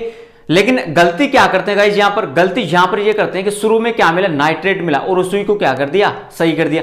ऑप्शन को पूरा पढ़ना, ऑप्शन को पूरा पढ़ना वरना नेगेटिव हो जाएगा। उसने पूछा है कि पौधे नाइट्रोजन को किस रूप में ग्रहण करते हैं। अब सेकंड टाइप सुनिए, धान, धान के पौधे नाइट्रोजन को किस रूप में ग्रहण करते हैं, तो उसने क्या कर दिया, फिर वही ऑप्शन दे देगा, नाइट्रेट, अमोनिया, दोनों, कोई नहीं, वो का वही ऑप्शन होगा। और अपन क्या करते, दोनों नहीं, धान और गन्ना तो नाइट्रोजन को अमोनिया के रूप में ग्रहण करते हैं। सबसे ज्यादा पूछा जाने वाला क्वेश्चन है, फिर से जोड़ दे रहा हूं, और ये सबसे ज्यादा नेगेटिव करते हैं। और एग्रीकल्चर में यदि ऐसे क्वेश्चन आप नेगेटिव करोगे ना तो भीड़ से दूर हो जाओगे, सिलेक्शन होते होते रुक जाएगा। और ऐसे क्वेश्चन यदि अपने नेगेटिव होते ना तो अपना सिलेक्शन तभी रहता है गाइस, ध्यान रखना। क्वेश्चन को ठीक से पढ़ना। क्वेश्चन टू टाइप से बनता है। पौधे नाइट्रोजन को किस रूप में ग्रहण करते हैं, तो नाइट्रेट और अमोनिया दोनों के, पार्टिकुलर फसल का नाम दे दे कि धान, धान के पौधे नाइट्रोजन को किस रूप में ग्रहण करते हैं, तो अमोनिया के रूप में। ऑप्शन वही होंगे, नाइट्रेट, अमोनिया, दोनों, कोई नहीं, लेकिन हमारा आंसर क्या होगा, अमोनिया, ठीक है ना गाइस। तो ये मोस्ट इंपोर्टेंट क्वेश्चन है, इसका थोड़ा आप ध्यान रखना। फिर अपन बात करें यहां पर फसलों की बात करें तो फसलों में सबसे ज्यादा कैसे क्वेश्चन पूछता है, यह आपको पता ही होना चाहिए।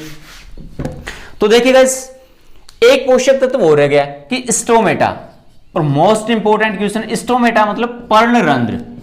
पर्णरंध्रों के खुलने और बंद होने में कौन सा पोषक तत्व महत्ता देता है, पर्णरंध्रों के खुलने व बंद होने, खुलने और बंद होने में कौन सा पोषक तत्व सहायक है, तो पोटेशियम पोषक तत्व सहायक है। मोस्ट इंपोर्टेंट क्वेश्चन है, पर्णरंध्रों के खुलने व बंद होने में कौन सा पोषक तत्व महत्ता देता है, तो वो है गाइस पोटेशियम।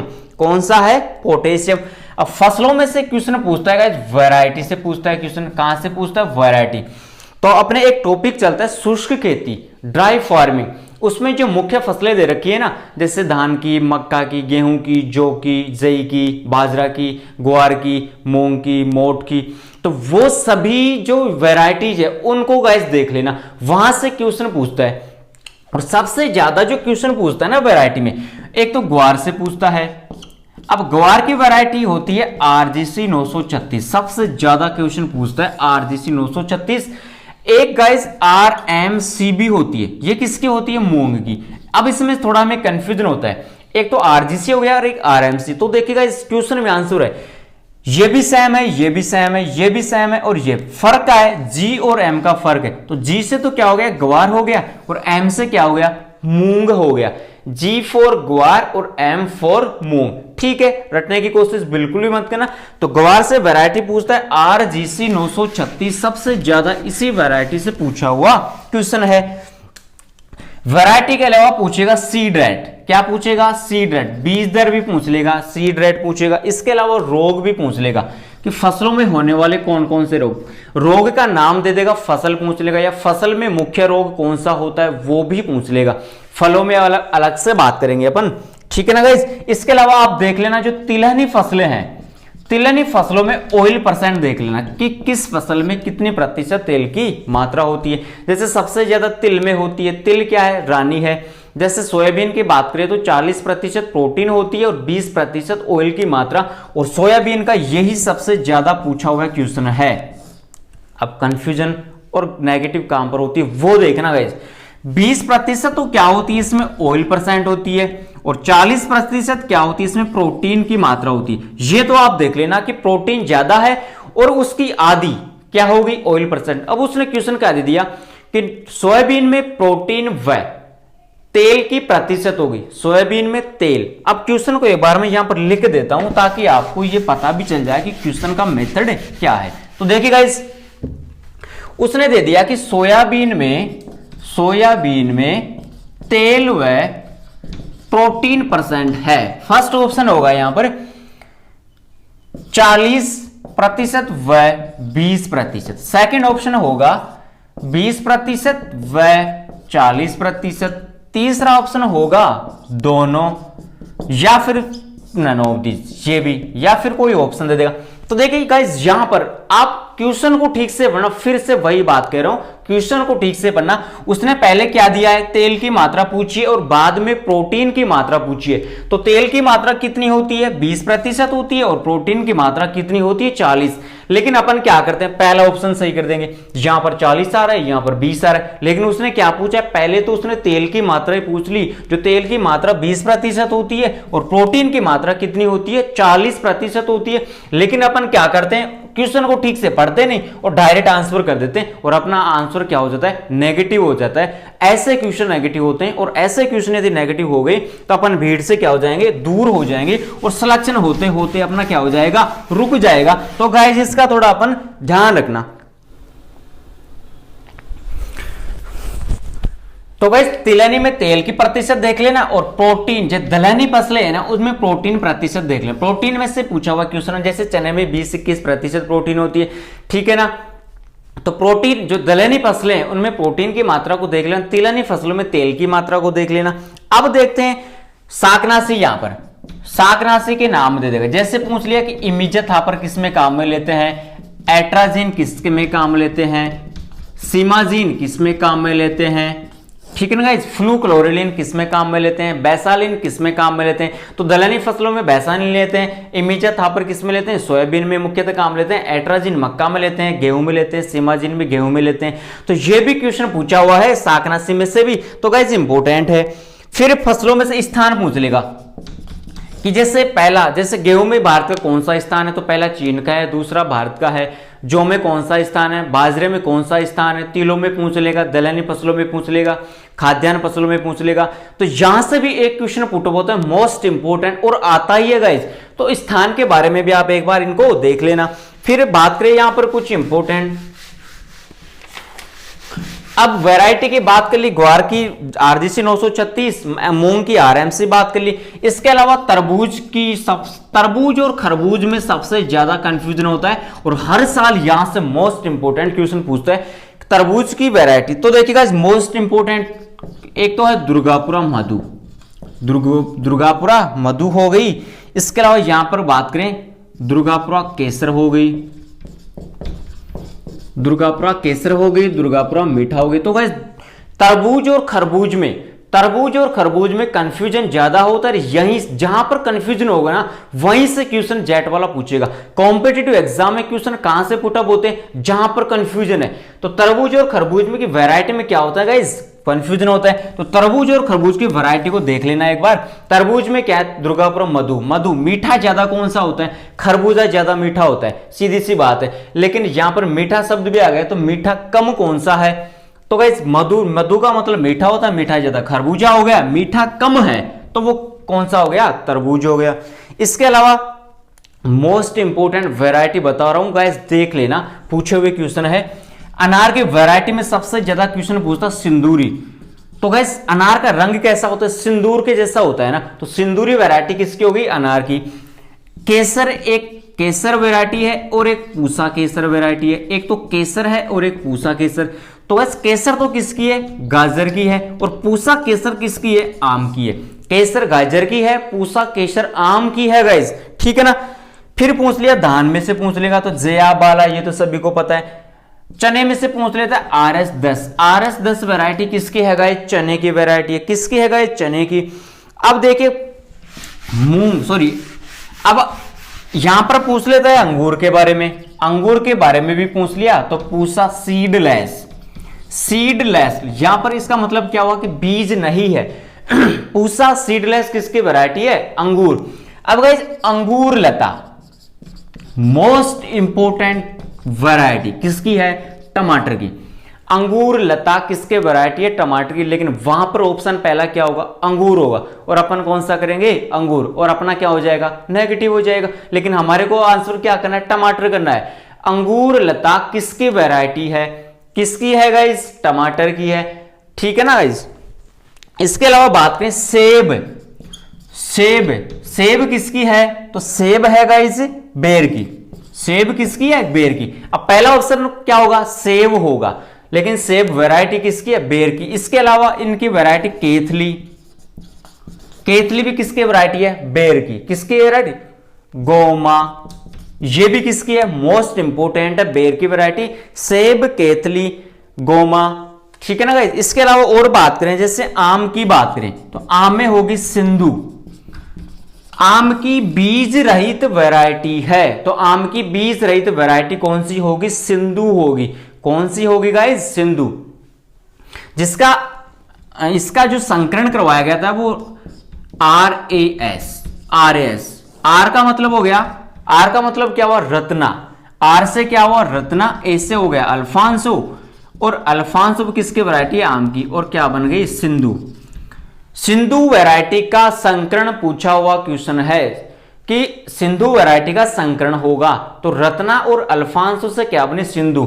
RAS, इतना ध्यान रखो आप, तो RAS, R गुणा A बराबर है RS बना दिया किसको, सिंधु वैरायटी को हमने RS बना दिया। R का मतलब रत्ना, A का मतलब अल्फांसो, और S से क्या बन गई, सिंधु। अल्फांसो ये मीठी वैरायटी है। इसके अलावा हाफूस भी किसके वैरायटी है, आम की, जो सबसे मीठी वैरायटी है। हाफूस, तोतापुरी भी किसकी है, आम की है। लंगड़ा वैरायटी भी किसकी है, आम की है गाइस। अनार की वैरायटी की बात करें सिंदूरी, ठीक है ना गाइस। अब देखो सेब होगी, केतली होगी, इसके अलावा खजूर की वैरायटी, यहां से मोस्ट इंपोर्टेंट क्वेश्चन और बनता है, खजूर से भी क्वेश्चन बनता है। खजूर की वैरायटी होगी, खजूर की हो गई खदरावी, मस्कावी और फाहली।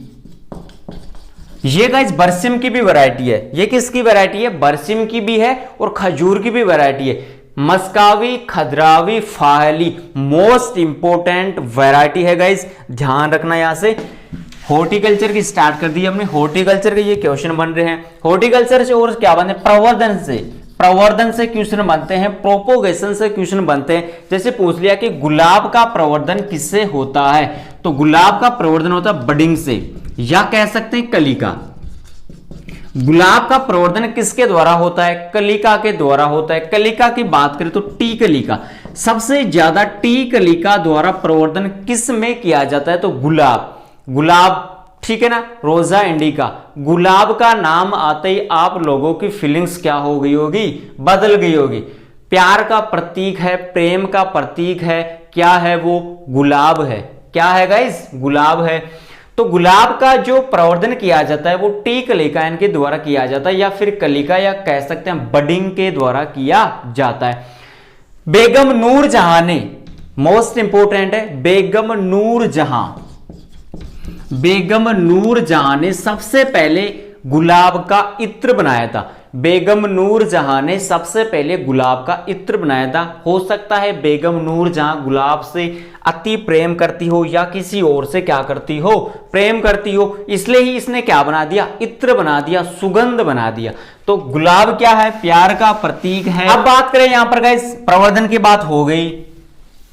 प्रवर्धन में यदि केले की बात करें तो केले का प्रवर्धन किसके द्वारा होता है? सकर्स के द्वारा होता है। और खजूर का भी प्रवर्धन किसके द्वारा होता है? सकर्स के द्वारा होता है। मोस्ट इंपोर्टेंट है।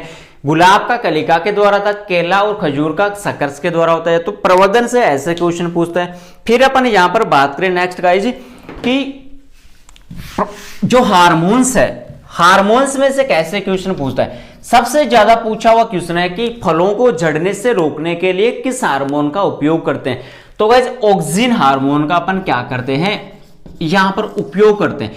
फलों को झड़ने से रोकने के लिए किस हार्मोन का उपयोग करते हैं? तो ऑक्सिन का। सेकंड क्वेश्चन बनता है मोस्ट इंपोर्टेंट यहां पर कि फलों को पकाने के लिए किस हार्मोन का उपयोग किया जाता है? फलों को पकाने के लिए किस हार्मोन का उपयोग किया जाता है? तो वो है गाइस एथिलीन या इथाइलिन।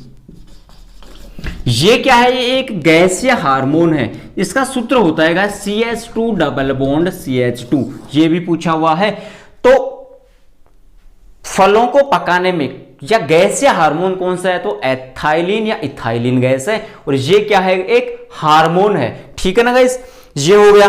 फिर पूछता है यहां से उत्पत्ति स्थान, ओरिजिन पैलेस, उत्पत्ति स्थान। और उत्पत्ति स्थान में जहां पर कंफ्यूजन होगा वहीं से सबसे ज्यादा क्या पूछेगा क्वेश्चन? तो अनार और खजूर में से सबसे ज्यादा क्वेश्चन पूछता है गाइस, क्योंकि दोनों का यहां पर क्या है? सेम सा ही लगता है। तो अनार का तो है ईरान, अनार का तो क्या है? ईरान, और खजूर का क्या है? इराक। अब दोनों में सबसे ज्यादा क्या होती है? कंफ्यूज होती है। कंफ्यूज को क्या करना है? हमें दूर करना है। तो देखिएगा इस अनार का क्या है? ईरान, और खजूर का क्या है? इराक। अब इसमें देखिए एक तो र आ रहा है और एक क्या आ रहा है? न आ रहा है। तो न, एक तो न आ गया और एक र आ गया। तो इन दोनों में र तो आ रहा है, लेकिन इसमें देखो र तो आ रहा है लेकिन न नहीं आ रहा। ठीक है ना, लेकिन इसमें क्या आ रहा है? न भी आ रहा है और र भी आ रहा है। कोई कंफ्यूज?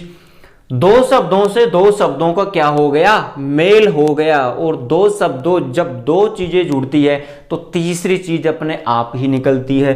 तो यहां पर देखिए दो शब्द सेम हो गए, न और र। तो अनार का तो क्या हो गया? ईरान हो गया, बाकी छोड़ दो। खजूर का क्या हो गया? इराक हो गया। तो ये उत्पत्ति स्थान में से भी क्वेश्चन पूछता है, खाद्यान्न फसलों में से भी पूछ लेता है गाइस कई बार। मक्के का उत्पत्ति स्थान क्या है? तो फटाफट मुझे बताइए कि मक्के का उत्पत्ति स्थान क्या है गाइस? तो मक्का का क्या है? मैक्सिको, अमेरिका है। ठीक है ना गाइस, मैक्सिको अमेरिका है। गेहूं का क्या है?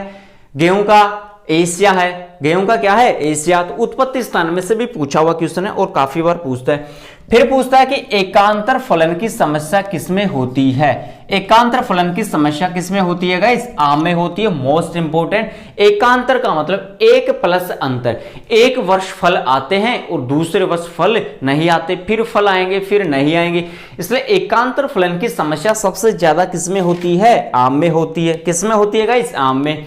अब आम में जो प्रवर्धन की विधियां हैं, व्यावसायिक विधियां, आम में व्यावसायिक विधियां कौन कौन सी है गाइस? यहां पर अपन देख लेते हैं मोस्ट इंपोर्टेंट। तो एक तो है गाइस इनार्चिंग, एक तो कौन सी है? इनार्चिंग हो गई। इसके अलावा बात करें एक वीनियर ग्राफ्टिंग, मोस्ट इंपोर्टेंट है वीनियर ग्राफ्टिंग। यहां से क्वेश्चन पूछता है कि वीनियर ग्राफ्टिंग प्रवर्धन या वीनियर ग्राफ्टिंग किस फल की विधि है? तो आम की है। या आम में मुख्य व्यावसायिक प्रवर्धन की विधि है तो वो होगी वीनियर ग्राफ्टिंग। अब आम में जो मुख्य रोग होता है वो भी यहां पर अपन देख लेता है। तो आम में कौन सा होता है? काला धब्बा रोग। आम में मुख्य रोग कौन सा होता है? काला धब्बा रोग। ब्लैक स्पॉट जिसे कहते हैं, ब्लैक स्पॉट काला धब्बा रोग किस में होता है? आम में होता है। क्यों होता है? ईंटों के भट्टे जब इसके आसपास में होते हैं तो वहां से ईंटों के भट्टों से कौन सी गैस निकलती है? सल्फर डाइऑक्साइड गैस निकलती है। सल्फर डाइऑक्साइड गैस निकलने के कारण इसके पौधे कैसे हो जाते हैं? ब्लैक हो जाते हैं। इसलिए आम के बगीचे को ईंटों के भट्टे से दूर लगाना चाहिए, वरना कौन सा रोग हो जाएगा? काला धब्बा रोग हो जाएगा। तो ये रोग की भी हमने यहां पर बात कर ली। इसके अलावा और फलों की बात करें तो जैसे नींबू में मोस्ट इंपोर्टेंट क्वेश्चन है सिट्रस कैंकर। नींबू में होने वाला रोग कौन सा है? सिट्रस कैंकर रोग, ठीक है ना गाइस, जो कॉपर की लगभग किसकी कमी से होता है? कॉपर की कमी से होता है। फसलों की या सब्जियों की बात करें तो गोभी में सबसे ज्यादा पूछा हुआ क्वेश्चन है विप्टेल रोग होता है। गोभी में कौन सा रोग होता है? विप्टेल रोग होता है और मोलिब्डेनम की कमी से होता है। गोभी में विप्टेल रोग होता है, मोलिब्डेनम की कमी से होता है और ये क्षारीय अम्लीय मृदाओं में सबसे ज्यादा पाया जाता है। नींबू में सिट्रस कैंकर होता है कॉपर की कमी से। एकांतर फलन की समस्या आम में होती है। ये कैंकर रोग इस गुलाब में भी होता है, ठीक है ना। अब बात करते हैं यहां पर परिरक्षक पदार्थ। फटाफट इनको देख लेते हैं वरना फिर वीडियो अपना क्या हो जाएगा? बड़ा हो जाएगा थोड़ा। अब परिरक्षक पदार्थ की बात करते हैं। मोस्ट इंपोर्टेंट क्वेश्चन है परिरक्षक पदार्थ। गाइस परिरक्षक पदार्थ क्या होते हैं? जो फलों को या फलों से बने हुए जो पदार्थ है उनको अधिक लंबे समय तक सुरक्षित रखना ही क्या है? परिरक्षक पदार्थ। इसमें दो है, एक तो रंगहीन फल होते हैं और एक होते हैं रंगीन फल। एक तो रंगहीन कलरलेस और एक कलर, ठीक है ना, रंगहीन जिनमें कोई कलर नहीं होता। तो रंगहीन में तो आएगा पोटेशियम मेटाबाइसल्फेट और इसमें आएगा सोडियम बेंजोएट। सोडियम बेंजोएट और यहां पर कंफ्यूजन होता है और दोनों में कंफ्यूजन को दूर कैसे करेंगे? तो इसको मैं पूरा लिख देता हूं एक बार। पोटेशियम मेटाबाइसल्फाइड या सल्फेट भी कहते हैं, सल्फाइड। तो देखिएगा इस दोनों में से बड़ा कौन सा दिख रहा है? रंगहीन है या रंगीन है? तो दोनों में से बड़ा कौन सा है? रंगहीन बड़ा है और रंगीन क्या है? छोटा है। अब यहां पर देखिए पोटेशियम मेटाबाइसल्फाइड और सोडियम बेंजोएट, बड़ा कौन सा है? ऊपर वाला। तो बड़े से तो बड़ा जोड़ दो और छोटे से छोटा जोड़ दो। रंगहीन पोटेशियम मेटाबाइसल्फाइड, रंगीन सोडियम बेंजोएट, ठीक है ना गाइस। बड़े से बड़ा जोड़ दो, छोटे से छोटा जोड़ दो। रंगीन फल जिनमें रंग नहीं होता, रंगीन जैसे टमाटर हो गया, रंगहीन जैसे सेब हो गया, केला हो गया, ठीक है ना गाइस। तो इसका भी थोड़ा ध्यान रखना, ये भी पूछा हुआ क्वेश्चन है। फिर बात करें विटामिन की कि किस फल में कौन सा विटामिन होता है? तो सबसे ज्यादा विटामिन ए आम में होता है, सबसे ज्यादा विटामिन सी चेरी में होता है, इसके बाद आंवले में होता है। यह आपको पता होना चाहिए। विटामिन सी मिर्च में भी होता है गाइस, किस में होता है? मिर्च में भी होता है। तो विटामिन ए की बात करें तो आम में विटामिन सी सबसे ज्यादा, चेरी, बारबेडेंस, सेरी, आंवला और मिर्च में भी कौन सा है? तो विटामिन सी होता है और विटामिन ए भी होता है किसमें? आम में। विटामिन ए गाजर में भी होता है जिसे क्या कहते हैं? कैरोटीन। फ्लोरिकल्चर में अब देखिए गाइस, फ्लोरिकल्चर की बात करें तो फ्लोरिकल्चर किसका अध्ययन है? फूलों का अध्ययन है। किसका अध्ययन है? फूलों का अध्ययन हो गया। फ्लोरिकल्चर किस भाषा का शब्द है? लैटिन भाषा का शब्द है। किस भाषा का शब्द है? लैटिन भाषा का। अब यहां से अब फ्लोरिकल्चर में कौन कौन से फूल है वो देख लीजिए। गुलाब हो गया, गुलदाउदी हो गया, गुलदाउदी हो गया, इसके अलावा गेंदा हो गया, और कौन सा है गाइस यहां पर?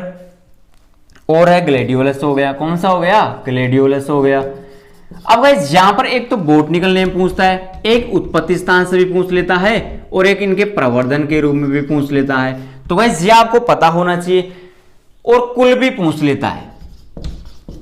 गुलाब का बॉटनिकल नेम क्या है ये भी पूछ लेगा। गुलदाउदी का कुल क्या है? उत्पत्ति स्थान क्या है? प्रवर्धन किसके द्वारा होता है? तो गाइस ये भी आपको पता होना चाहिए। यहां से भी काफी बार क्वेश्चन पूछा हुआ है। जैसे रोजा इंडिका, इसका बॉटनिकल नेम है रोजेसी कुल है और गुलाब का उत्पत्ति स्थान क्या है? भारत। जैसे रोज मोगरा भारत में, रोज मोगरा भारत में, तो रोज यानी गुलाब और एक होता है मोगरा, दोनों का उत्पत्ति स्थान क्या है? भारत। रोज मोगरा भारत में। गुलदाउदी का बॉटनिकल नेम, ठीक है ना। गेंदे का फ्रेंच गेंदा होता है और एक कौन सा होता है?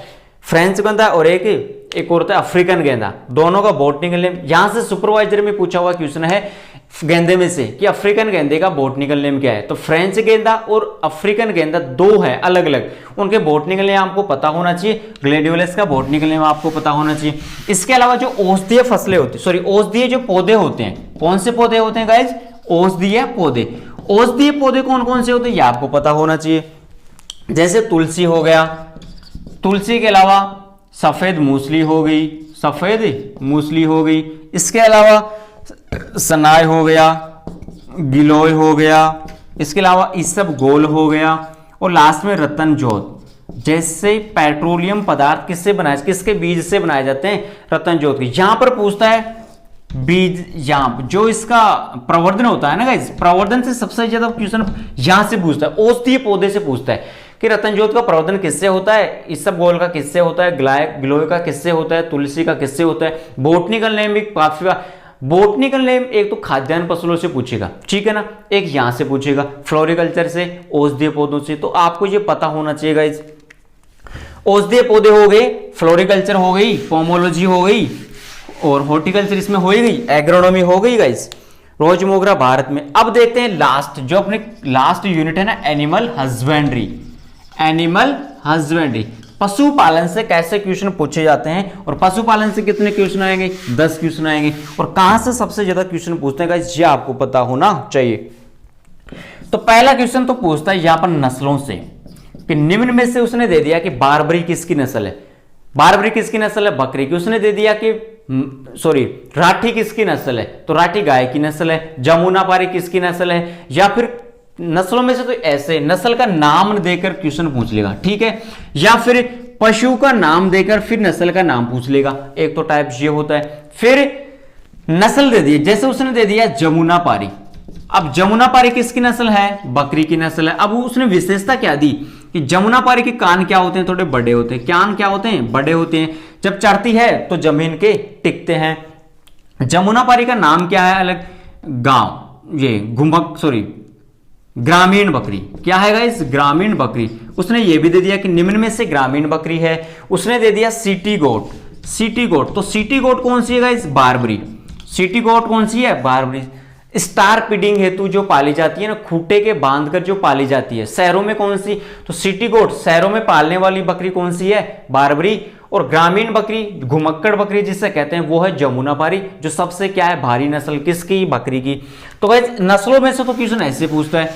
जैसे गाइस यहां पर मुर्रा नस्ल की बात करें, तो मुर्रा नस्ल के जो सींग है वो कैसे होते हैं, जलेबी आकार के, जलेबी आकार के। जलेबी का नाम आते ही आपके मुंह में क्या हो गया होगा, पानी आ गया क्या, तो ऐसा नहीं है, कोई बात नहीं। जलेबी आकार के सींग किसके हो गए, मुर्रा नस्ल के। तो विशेषता का नाम देकर आपको नस्ल का नाम पूछ लेगा कि जलेबी जैसे सींग या मुड़े हुए सींग भैंस के किस नस्ल के होते हैं, तो वो कौन सी होगी, मुर्रा नस्ल होगी। गाइस मुर्रा नस्ल का ये नस्ल है, इस नस्ल का जो रंग होता है वो होता है काला, या फिर कह सकते हैं शाही, शाही जैसा रंग, या फिर बिल्कुल ब्लैक रंग किस नस्ल का होता है, भैंस की, मुर्रा नस्ल का होता है। और इसके सींग कैसे होते हैं, जलेबी आकार के। फिर बात करें भदावरी की, यहां पर तो भदावरी नस्ल की जो भैंस है उसका रंग कैसा होता है, तांबे के जैसा, या फिर कह दे इसको कॉपर जैसा रंग इस नस्ल का होता है। भैंस की भदावरी नस्ल है, इस नस्ल का रंग, इसके शरीर का रंग तांबा या फिर कॉपर के जैसे समान होता है, भूरा होता है।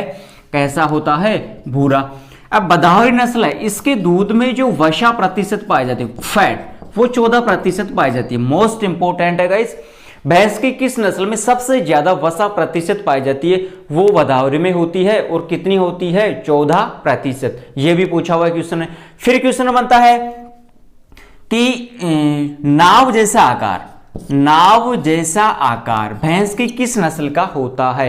नाव होती है, तो नाव जैसा आकार किस नस्ल का होता है, तो वो भी है भदावरी। मोस्ट इंपोर्टेंट है, नाव जैसा आकार, आगे वाला मुंह थोड़ा पतला होता है, पीछे वाला थोड़ा चौड़ा मुंह, ठीक है ना, पीछे वाला हिस्सा चौड़ा होता है। तो नाव के जैसा आकार भैंस की किस नस्ल का होता है, भदावरी का होता है। फिर बात करेगा इस यहां पर नेक्स्ट कि दराती जैसे हसिया, दराती को क्या कहते हैं अपन, हसिया कहते हैं। क्या कहते हैं गाइज, हसिया कहते हैं। तो दराती या फिर हसिया जैसे आकार के सींग भैंस की किस नस्ल के होते हैं, तो वो है गाइज सूरती। मोस्ट इंपोर्टेंट है गाइस। तो ऐसे क्वेश्चन पूछे जाते हैं नस्लों में से, विशेषता का नाम देकर आपको नस्ल का नाम पूछ लेगा। दरावती जैसे सींग नस्ल किस पशु के होते हैं, या भैंस की किस नस्ल का होता है, सूरती का। नाव जैसा आकार बदावरी का होता है, बदावरी का रंग तांबा होता है या भूरा होता है। इसमें फैट 14% होती है। जो भैंसों की बात करें तो भैंसों में सबसे ज्यादा वसा किसमें होती है, भदावरी में होती है, ठीक है ना गाइज। फिर पूछ लेगा आपको इनमें वजन भार तो पूछता नहीं है, ठीक है ना गाइज। तो ये हो गई नस्ल के बारे में हमने डिस्कस कर लिया। फिर बात करें कि जैसे दूध का रंग होता है, जैसे गाय है तो गाय के दूध का रंग कैसा होता है, पीला। तो पीला किसके कारण होता है, कैरोटीन। कैरोटीन क्या है, एक वर्णक है। जैसे गाजर का पीला रंग किसके कारण होता है, कैरोटीन के कारण होता है। लाल रंग किसके कारण होता है, एंथ्रोसाइनिन। फलों में एंथ्रोसाइनिन और सब्जियों में लाइकोपिन, जैसे टमाटर। तो गाय का दूध पीला होता है, किसके कारण होता है, कैरोटीन के कारण होता है। और कैरोटीन क्या है, एक वर्णक है। मोस्ट इंपोर्टेंट क्वेश्चन है। भैंस की बात करें तो भैंस का जो दूध होता है वो कैसा होता है गाइस, सफेद होता है। सफेद किसके कारण होता है, कैसिन के कारण होता है। और कैसिन क्या है, प्रोटीन। मोस्ट इंपोर्टेंट कि भैंस के दूध में कौन सी प्रोटीन पाई जाती है, तो भैंस के दूध में कैसिन प्रोटीन पाई जाती है। और इस कैसिन प्रोटीन के कारण ही इसका दूध का रंग कैसा होता है, सफेद होता है। कैसा होता है, सफेद होता है। फिर बात करें कि विटामिन सी। विटामिन सी किस पशु के दूध में पाया जाता है, मोस्ट इंपोर्टेंट। तो केवल एकमात्र एक ही पशु है, ऊंटनी। ऊंटनी के दूध में विटामिन सी पाया जाता है गाइज, जो जमता नहीं है, क्योंकि विटामिन सी काम इसका वर्ग क्या है, फटने का। जैसे नींबू में पाया जाता है ना, नींबू वर्ग में, तो फटने का, इसलिए जिसका दूध कभी भी जमता नहीं है। तो विटामिन सी किसके दूध में पाया जाता है, ऊंटनी के दूध में पाया जाता है, ठीक है ना गाइज। तो ये अपन ने इसके रंग वर्णक के बारे में डिस्कस कर लिया। फिर बात करें मोस्ट इंपोर्टेंट, जहां से हर बार एक क्वेश्चन पूछता है, मांस। किस पशु के मांस को क्या कहा जाता है। तो सभी पशुओं के मांस को एक बार अपन देख लेते हैं। भैंस, गाय, भेड़, बकरी, सुअर, मुर्गी। गाय हो गई, भैंस हो गई, भेड़ हो गई, बकरी हो गई। इसके अलावा हो गई जंगली भैंस, मुर्गी हो गई। इसके अलावा और कौन सी गाय, सुअर हो गया, भैंस, गाय, भैंस, भेड़, बकरी, ठीक है ना। देखिए गाइस, भैंस के मांस को क्या कहते हैं, वफन। फटाफट बताइए, आपको भी ये तो आपको आना चाहिए, क्योंकि एग्जाम आपके नजदीक है बिल्कुल। ये तो आपको आना ही चाहिए, फटाफट बताइए। गाय के मांस को क्या कहते हैं, कमेंट बॉक्स में मुझे कमेंट कीजिए। गाय के मांस को क्या कहते हैं गाइस, बीफ कहते हैं। क्या कहते हैं, बीफ। भेड़ के मांस को कहते हैं मटन। बकरी के मांस को कहते हैं च्यवन। ये आपको याद होनी चाहिए। सुअर के मांस को कहते हैं पोर्क। सुअर के मांस को क्या कहते हैं, पोर्क। इसमें हीट, इसमें गर्मी बहुत ज्यादा होती है। सुअर के मांस में क्या होती है, गर्मी ज्यादा होती है। तो जो बर्फीले स्थानों पर जो रहते हैं ना इंसान, जो लोग रहते हैं बर्फीले इलाकों में, हमेशा जैसे फौजी वगैरह बर्फीले इलाकों में रहते हैं ना, तो उनको सुअर का मांस खिलाया जाता है। किन का मांस खिलाया जाता है, सुअर का, क्योंकि इसमें क्या होती है, हीट, गर्मी बहुत ज्यादा होती है। मुर्गी के मांस को कहते हैं चिकन। और जंगली भैंस के मांस को कहते हैं कारा, बीफ। मोस्ट इंपोर्टेंट है गाइस। बीफ तो किसके मांस को कह रहे थे, गाय के मांस को, लेकिन कारा बीफ नाम, कारा आते ही जंगली भैंस, ठीक है। दोबारा से देख लीजिए। भैंस के मांस को कहते हैं बफन, गाय के मांस को कहते हैं बीफ, भेड़ के मांस को कहते हैं मटन, बकरी के मांस को कहते हैं चेवन, सुअर के मांस को कहते हैं पोर्क, मुर्गी के मांस को कहते हैं चिकन, और जंगली भैंस के मांस को कहते हैं कारा बीफ। इनके जूलॉजिकल नेम भी आपको पता होना चाहिए गाइस, मोस्ट इंपोर्टेंट है। जैसे भैंस का जूलॉजिकल नेम क्या है, बुबेलिस बुबेलिस। भैंस का जूलॉजिकल नेम क्या है, बुबेलिस बुबेलिस। गाय में दो है, एक विदेशी है और एक देसी है, ठीक है गाइस। भेड़, बकरी, भेड़ का क्या है, फटाफट बताइए कमेंट बॉक्स में मुझे। बकरी का क्या है, कापरा हिरकस। सुअर का क्या है, मुर्गे का है। तो इनका जूलॉजिकल नेम भी आपको याद होने चाहिए। यहां से भी क्वेश्चन क्या होता है, पुट अप होता है। बोस इंडिकस देसी गाय का है, और बोस टार्टस किसका हो गया, विदेशी गाय का, ठीक है ना गाइस। तो ये हो गए इनके मांस और जूलॉजिकल नेम के बारे में हमने डिस्कस कर लिया, जो कि मोस्ट इंपोर्टेंट है। यहां से क्वेश्चन पुट अप होता ही है गाइस, और ये आपको पता होना ही चाहिए। अब देखते हैं गाइस कि दूध निकालने की जो सर्वोत्तम विधि है, सबसे ज्यादा पूछा यही क्वेश्चन जाता है, और काफी बार ये रिपीट भी हुआ है क्वेश्चन। दूध निकालने की सर्वोत्तम विधि, दूध निकालने की जो सर्वोत्तम विधि है वो कौन सी है? तो पूर्ण हस्त विधि मोस्ट इंपोर्टेंट है गाइज। दूध निकालने की, दूध निकालते हैं ना, दूध निकालते सभी को पता है, सभी पशु रखते हैं। दूध निकालने की जो सर्वोत्तम विधि है वो कौन सी है? 3-4 किसकी विधियां है, लगभग 4 विधियां, लेकिन सबसे जो महत्वपूर्ण विधि है, सर्वोत्तम विधि है, बढ़िया विधि है, वो कौन सी है? पूर्ण हस्त विधि। कौन सी विधि है? पूर्ण हस्त विधि। ठीक है गाइस, अब देखते हैं इसमें क्रांतियों के बारे में देख लेते हैं कि किस क्रांति का क्या संबंध, किससे संबंधित है। जैसे श्वेत क्रांति है, हरित क्रांति है, सभी क्रांतियों को यहां पर एक बार देख लेते हैं। यहां से क्वेश्चन पुट अप होता है मोस्ट इंपोर्टेंट। श्वेत क्रांति हो गई, हरित क्रांति हो गई, पीली क्रांति हो गई, नीली क्रांति हो गई, गोल क्रांति हो गई, और इसके अलावा हो गई गुलाबी क्रांति हो गई, परभनी क्रांति हो गई, गोल क्रांति हो गई, सुनहरी क्रांति हो गई, भूरी क्रांति हो गई। तो ये मोस्ट इंपोर्टेंट जो क्रांति थी वो देखिए। तो फटाफट मुझे बताइए कि श्वेत क्रांति का संबंध किससे है? मोस्ट इंपोर्टेंट है। तो श्वेत क्रांति का संबंध है दूध से। हरित क्रांति का संबंध किससे है? गेहूं से। किससे? गाइस मोस्ट इंपोर्टेंट है हरित क्रांति, सभी को पता होना चाहिए। हरित क्रांति का जनक कौन है? एन.ई. बोरलॉग। और भारतीय जनक कौन है? एम.एस. स्वामीनाथन। और श्वेत क्रांति का जनक कौन है? गाइस इसका भी पता होना चाहिए, श्वेत क्रांति का जनक है डॉक्टर वर्गीज कुरियन। डॉक्टर वर्गीज कुरियन तो है श्वेत क्रांति के जनक। हरित क्रांति के जनक है एन.ई. बोरलॉग। और भारत में हरित क्रांति के जनक है एम.एस. स्वामीनाथन। मोस्ट इंपोर्टेंट है। पीली क्रांति है सरसों से संबंधित, या कह सकते हैं तेलीय पदार्थ, तेलीय। ठीक है ना गाइस। नीली क्रांति मछली हो गई। गोल क्रांति क्या है गाइस? तो ये हो गया आलू, पोटैटो। गुलाबी क्रांति है गाइस झींगा और प्याज। झींगा और प्याज मोस्ट इंपोर्टेंट है, ओनियन। परभनी क्रांति है भिंडी, एबेल मोस्कस एस्कुलेंटम, जिसे लेडी फिंगर के नाम से भी जानते हैं। सुनहरी क्रांति है फलों से गाइस। सुनहरी क्रांति किससे संबंधित है? फलों से संबंधित है। लास्ट है भूरी क्रांति, तो भूरी उर्वरक और खाद्यान्न, उर्वरक और इसके अलावा खाद्यान्न भी है। तो ये हो गई मोस्ट इंपोर्टेंट क्रांति है, जहां से क्वेश्चन हर बार पुटअप होता है। एक बार दोबारा से देख लीजिएगा। श्वेत क्रांति किससे संबंधित है? दूध। दूध से संबंधित है, दूध। और इसके जनक कौन है? डॉक्टर वर्गीज कुरियन है। सेकंड है हरित क्रांति, और हरित क्रांति है गेहूं से संबंधित, और इसके जनक है NE. Borlaug, Norman E. Borlaug. और भारत में बात करें तो एम.एस. स्वामीनाथन। पीली क्रांति है सरसों या फिर तेलीय पदार्थ हो गए। नीली क्रांति है गाइस मछली से। गोल क्रांति, गोल वो है आलू। गुलाबी क्रांति हो गई झींगा और प्याज हो गया।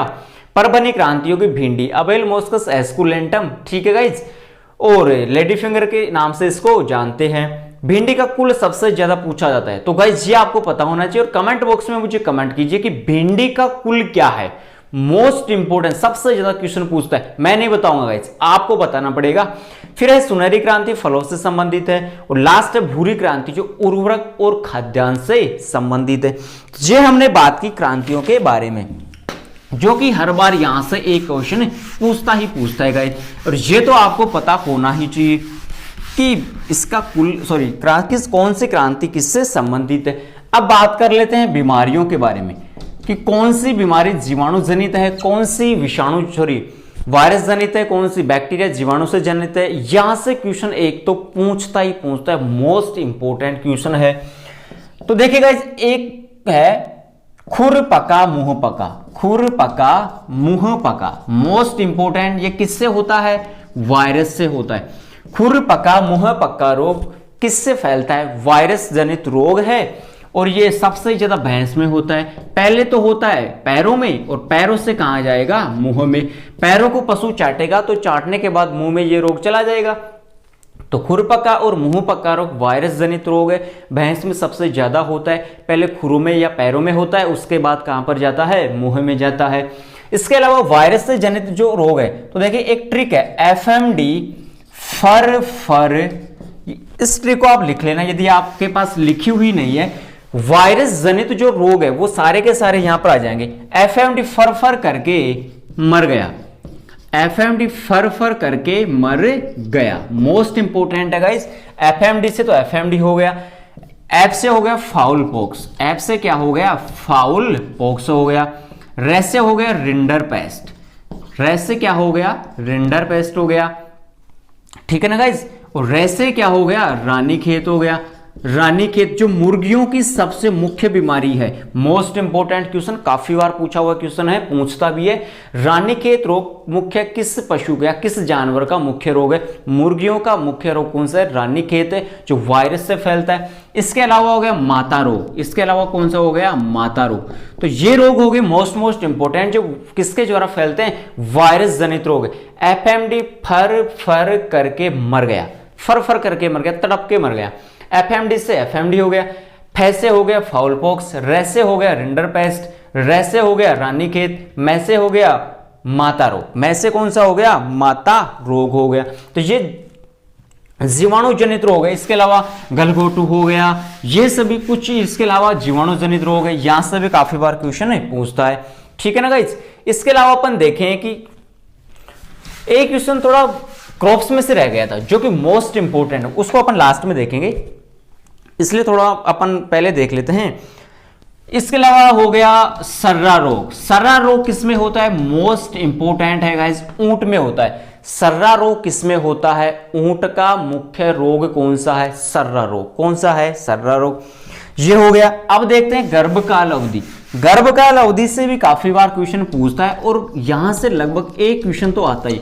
गाइस मैं वही क्वेश्चन बता रहा हूं, बार बार यही कह रहा हूं कि जहां से क्वेश्चन सबसे ज्यादा पुटअप होते हैं और जहां से क्वेश्चन आए हुए हैं। गर्भावधि काल सभी पशुओं के एक बार देख लेते हैं, भैंस, गाय, भेड़, बकरी और ऊंट, ठीक है ना गाइस। भैंस की होती है 310, गाय की होती है 280 से 281 के लगभग, भेड़ और बकरी की होती है 150 और ऊंट की होती है 390 से 410, ठीक है ना गाइस। मोस्ट इंपोर्टेंट है, यहां से एक क्वेश्चन पुटअप होता ही है। भैंस की गर्भकाल अवधि होती है 310, गाय की होती है 280 81, ऊपर नीचे थोड़ा ऑप्शन पे डिपेंड करता है गाइस, ठीक है ना।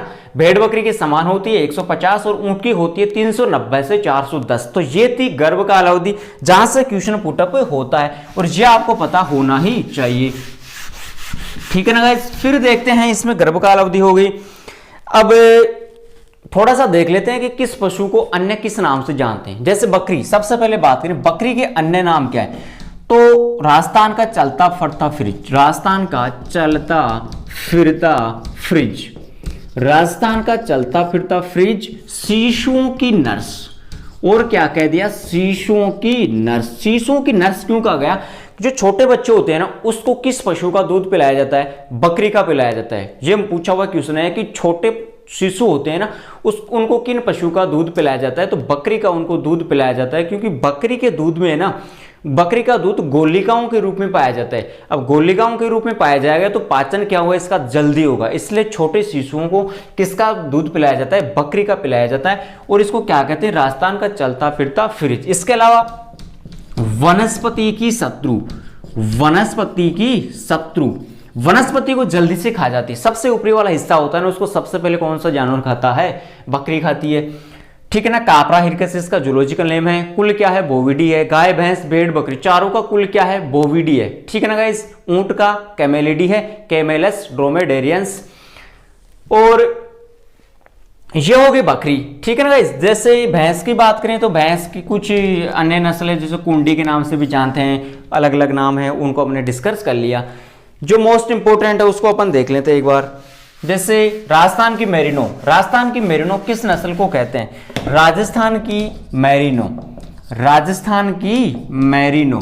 तो राजस्थान की मेरिनो किस नस्ल को कहते हैं, चोकला नस्ल को कहते हैं। ये भेड़ की नस्ल है, किसकी नस्ल है गाइज, भेड़ की नस्ल है। मेरिनो भी किसकी नस्ल है, भेड़ की। इससे ऊन सबसे ज्यादा प्राप्त होता है, तो इसकी बराबरी, इसकी विशेषता राजस्थान की किस नस्ल को दी गई है, चोकला नस्ल को। तो राजस्थान की मेरिनो किसको कहते हैं, चोकला। मोस्ट इंपोर्टेंट क्वेश्चन है, ठीक है गाइस। फिर बात करें ग्रामीण बकरी, तो ग्रामीण बकरी अभी हमने बात कर ली। ग्रामीण बकरी कौन सी नस्ल को कहते हैं, जमुनापारी। ग्रामीण बकरी को जमुनापारी जो नस्ल है किसकी है, बकरी की, सबसे भारी नस्ल है, ठीक है ना। द्विप्रयोजनीय है, क्योंकि ये द्विप्रयोजनीय। अब गाइस यहां पर बात करें द्विप्रयोजनीय, प्रयोजनीय, द्विप्रयोजन का मतलब है दो प्रयोग, दो कामों में उपयोग आ रही, एक तो दूध के और एक ऊन के। तो ये सबसे भारी नस्ल है किसकी? बकरी की। ठीक है ना गाइस। फिर बात करें सिटी गोट। सिटी गोट के नाम से कौन सी बकरी जानी जाती है? तो सिटी गोट के नाम से जानी जाती है बारबरी, मोस्ट इंपोर्टेंट है। ग्रामीण बकरी है घुमक्कड़, जो घूमती रहती है, वो तो है जमुनापारी। सिटी गोट के नाम से या फिर खूंटे के बांधकर पाली जाने वाली नस्ल है बारबरी। ये दोनों किसकी नस्ल है? बकरी की नस्ल है। इसके अलावा बात करें जलेबी जैसे सींग किसके थे? मुर्रा के थे। काला रंग किसका था? मुर्रा का था। तांबे जैसा रंग किसका था? भदावरी का था। और वसा सबसे ज्यादा किसमें थी? भदावरी में थी। कितनी प्रतिशत थी? 14%। ठीक है ना गाइस। अभी यहां पर अपन देख लेते हैं कि दुधारू नस्ल, गाय की दुधारू नस्ल कौन सी? मोस्ट इंपोर्टेंट, गाय की दुधारू नस्ल। गाय की दुधारू नस्ल है तो ट्रिक है गाइस, एक दूधरा गिलास दो, दूधरा गिलास दो। निम्न में से गाय की दुधारू नस्ल है, ऐसा क्वेश्चन आएगा, ऑप्शन में आपको देगा। तो कंफ्यूजन होता है, तो कंफ्यूजन को क्या करेंगे? दूर करेंगे। तो दूधरा गिलास तो मतलब गाय की दुधारू नस्ल। रा से हो गया राठी, गी से हो गया घिर, ला से हो गया लाल सिंध, लाल से क्या हो गया? लाल सिंध, और दै से हो गया देवली। ठीक है गाइस। तो ये हो गई सभी गाय की नस्लें हैं जो कैसी है? दुधारू नस्ल, केवल दूध देती है। दूध टारगेट क्या है? लक्ष्य इनका पालने का, केवल दूध हमें प्राप्त हो अधिक से अधिक। तो गाय की दुधारू नस्ल है गाय दूध रा गिलास दो। दूध का मतलब दूध देने वाली, रा का मतलब राठी हो गया, गी का मतलब घिर हो गया, ला का मतलब लास है लाल सिंध, और दे से हो गया देवली। दूध रा गिलास दो। फिर बात करें कि गाय की द्विप्रयोजनीय नस्ल कौन सी है? कौन सी गाइस? गाय की द्विप्रयोजनीय नस्ल मोस्ट इंपोर्टेंट है, यहां से क्वेश्चन पूछा जाता है और पूछा हुआ क्वेश्चन भी है। द्विप्रयोजनीय मतलब दो प्रयोग में लेंगे, एक तो दूध के प्रयोग में लेंगे और एक भार ढोने के। ठीक है ना। तो देखिए थार हरी की द्विप्रयोजनीय, थार हरी की द्विप्रयोजनीय, द्विप्रयोजनीय शब्द आ गया। अब कौन कौन सी है? थार का मतलब थार पार कर, था का मतलब हो गया थार पार कर, थार पार कर पाकिस्तान का सिंध जिला। हरी का मतलब हरियाणा, हरी का मतलब हरियाणा, और कै का मतलब हो गया कॉन्करेज। ठीक है ना गाइस। तो ये है गाय के द्विप्रयोजनीय नस्ल, थार पार कर, हरियाणा और कॉन्करेज। थार हरी की द्विप्रयोजनीय, थार हरी की द्विप्रयोजनीय, दूधरा गिलास दो, दूधरा गिलास दो, थार हरी की द्विप्रयोजनीय, थार हरी की द्विप्रयोजनीय, थार पारकर हो गया, हरियाणा हो गया और कॉन्करेज हो गया। ठीक है गाइस।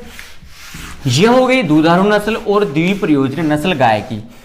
फिर अपन देखते हैं नेक्स्ट, शिशु को किस पशु का दूध पिलाया जाता है? बकरी का। अब सबसे ज्यादा देखो राजस्थान के संदर्भ में बात करेंगे कि कौन सा पशु किस जिले में सबसे ज्यादा पाया जाता है। तो भैंस की बात करें तो भैंस सबसे ज्यादा राजस्थान में एक तो जयपुर में पाई जाती है और एक अलवर में। ठीक है। गाय की बात करें तो गाय सबसे ज्यादा राजस्थान में उदयपुर में होती है। कहां पर? उदयपुर में। भेड़, बकरी, गधा, ये सभी है बाड़मेर।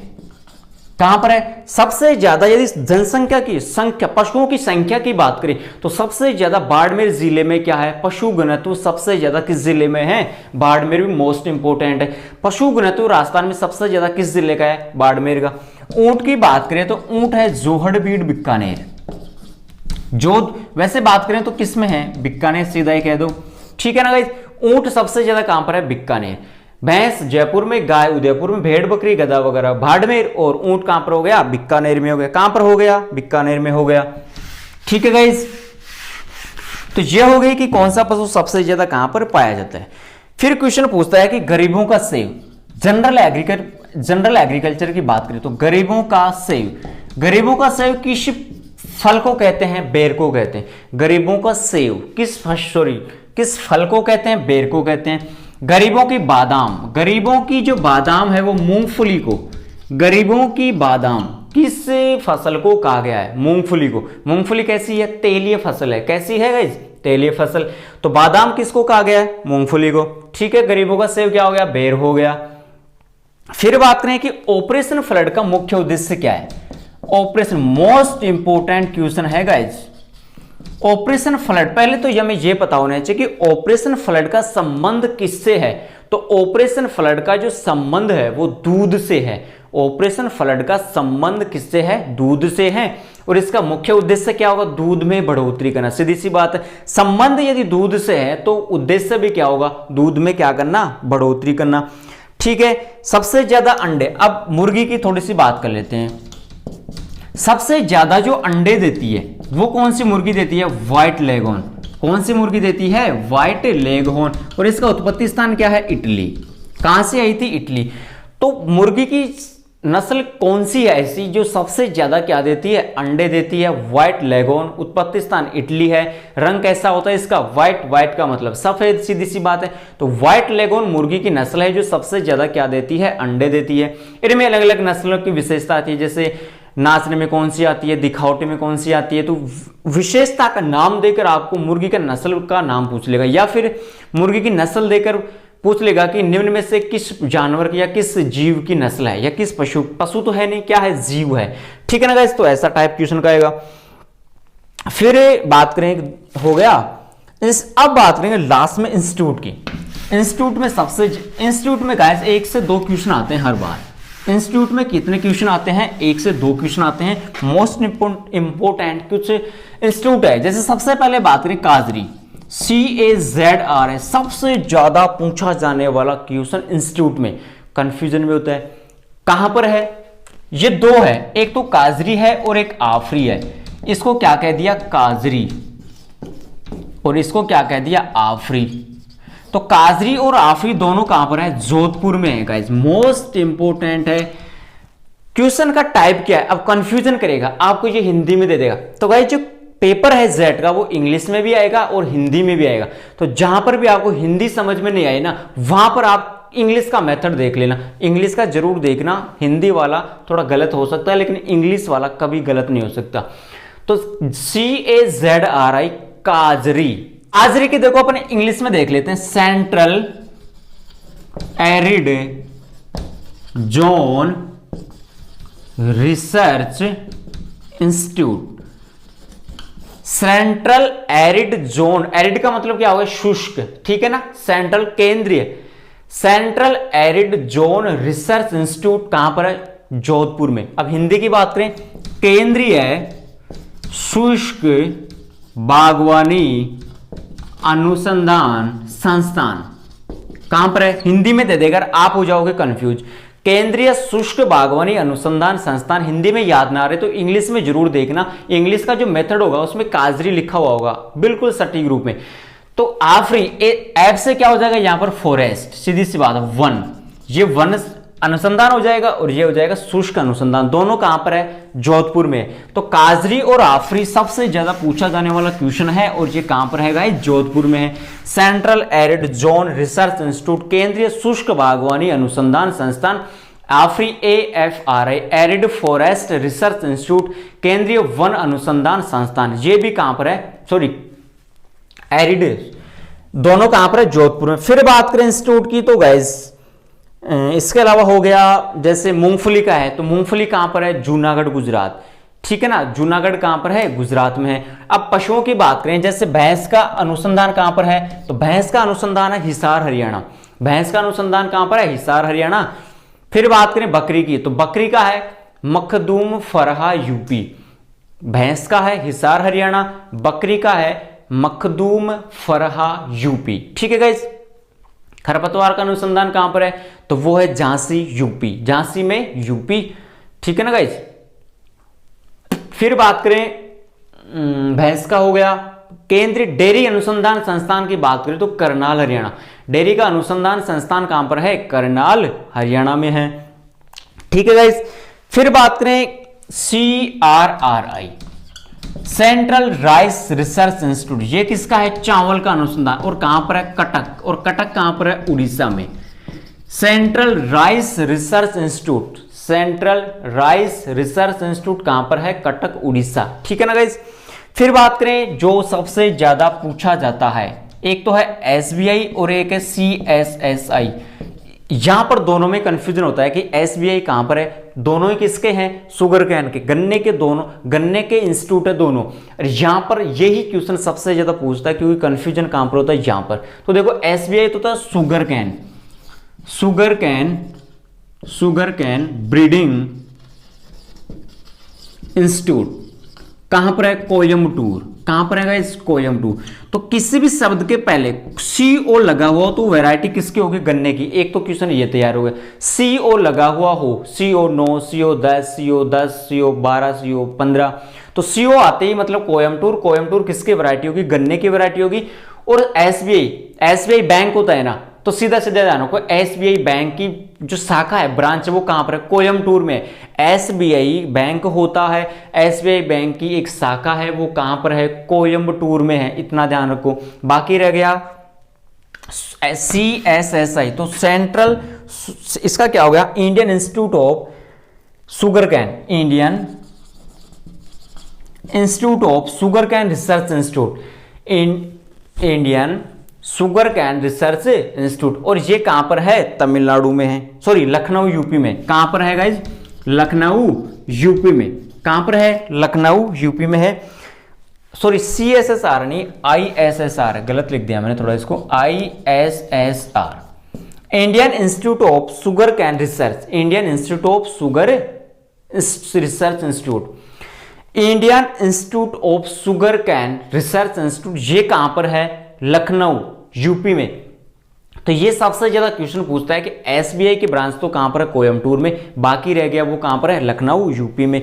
तो ठीक है ना गाइस, आलू का कहां पर है, कुफरी। कुफरी कहां पर है, हिमाचल प्रदेश में। तो आलू का अनुसंधान कहां पर है, कुफरी। तो कुफरी किसी भी शब्द के पहले लगा हुआ हो तो वो किसकी वैरायटी होगी, आलू की वैरायटी होगी। किसकी वैरायटी होगी, आलू की। ठीक है गाइस, इसके अलावा पूछ लेता है अध्ययन, जैसे पेडोलॉजी किसका अध्ययन है, पेडोलॉजी किसका अध्ययन है, मृदा का अध्ययन है। इडेफोलॉजी किसका अध्ययन है, मृदा प्लस पौधों का। किसका अध्ययन है, मृदा प्लस पौधों का अध्ययन है। इसके अलावा बात करें पोमोलॉजी, क्वेश्चन पूछता है गाइस, ये पूछे हुए क्वेश्चन है। पेडोलॉजी किसका अध्ययन हो गया, मृदा का हो गया। इडेफोलॉजी किसका हो गया, मृदा प्लस पौधों का हो गया। फ्लोरिकल्चर किसका अध्ययन है, फूलों का। पोमोलॉजी किसका अध्ययन है, फलों का। ठीक है, बात करें पिसिकल्चर किसका अध्ययन है, मछलियों का अध्ययन हो गया। ओलेरिकल्चर किसका अध्ययन है, सब्जियों का हो गया। एग्रोस्टोलॉजी किसका अध्ययन हो गया, घासों का। एग्रोस्टोलॉजी किसका हो गया, घासों का हो गया। पोमोलॉजी किसका हो गया, फलों का हो गया। एंटेमोलॉजी किसका अध्ययन हो गया, कीटों का अध्ययन हो गया। तो गाइस यहां से भी क्वेश्चन पूछता है। और लॉजी आते ही किसका हो जाएगा, ग्रीक का हो जाएगा। कल्चर आते ही किसका हो जाएगा, लैटिन भाषा का शब्द हो जाएगा। अब फिर एक मोस्ट इंपोर्टेंट क्वेश्चन पूछता है कि पौधों को प्राप्त होने वाला जल, पौधों को प्राप्त होने वाला जल कौन सा है, केशिकीय जल। मोस्ट इंपोर्टेंट क्वेश्चन है कि पौधों को प्राप्त होने वाला जल है तो कौन सा होगा, केशिकीय जल होगा। कौन सा होगा, केशिकीय जल होगा। फिर बात करें दूध बनाने वाला हार्मोन, दूध बनाने वाला हार्मोन मोस्ट इंपोर्टेंट तो वो है प्रोलैक्टिन। लिख लेना गाइस, यदि लिखा हुआ नहीं है तो दूध बनाने, जो भैंस की जो दूध बनता है, पशुओं के अंदर जो दूध स्रावी जो ग्रंथियां होती है उनमें जो दूध बनता है ना, उनमें प्रयुक्त होने वाला हार्मोन कौन सा है, प्रोलैक्टिन। कौन सा है, प्रोलैक्टिन। उतारने वाला हार्मोन कौन सा होता है, ऑक्सीटोसिन। मोस्ट इंपोर्टेंट है ऑक्सीटोसिन। ऑक्सीटोसिन, आपको पता है कि कई बार भैंस है ना अपने दूध नहीं देती तो अपन क्या करते हैं, उसके इंजेक्शन देते हैं ना। तो कैप्सूल, एक कैप्सूल आता है, कैप्सूल को फिर सुई में भरते हैं। ठीक है ना, सुई में भरने के बाद उसके इंजेक्शन देते हैं। तो वो जो कैप्सूल होता है ना, उसमें जो लिक्विड होता है, जो पानी सा होता है ना, वो कौन सा हार्मोन होता है, वो गाइस ऑक्सीटोसिन हार्मोन होता है। आपको पता होना चाहिए कि जो कैप्सूल होता है ना, उस कैप्सूल में जो लिक्विड होता है, उस लिक्विड में कौन सा हार्मोन होता है, ऑक्सीटोसिन हार्मोन होता है। और इंजेक्शन देते पशु दूध देता है, पशु क्या कर देता है, दूध को दे देता है। तो उतारने वाला हार्मोन तो कौन सा है, ऑक्सीटोसिन। दूध बनाने वाला हार्मोन कौन सा है, प्रोलैक्टिन। और चढ़ाने वाला, काफी बार पशु दूध नहीं देता और दूध को क्या करता है, चढ़ा जाता है। तो चढ़ाने वाला दूध कौन सा, एड्रीनलिन। एड्रीनलिन मोस्ट इंपोर्टेंट है तीनों ही। दूध बनाने वाला हार्मोन प्रोलैक्टिन, उतारने वाला ऑक्सीटोसिन और चढ़ाने वाला एड्रीनलिन। लिखा हुआ नहीं है तो लिख लेना गाइस, मोस्ट इंपोर्टेंट है।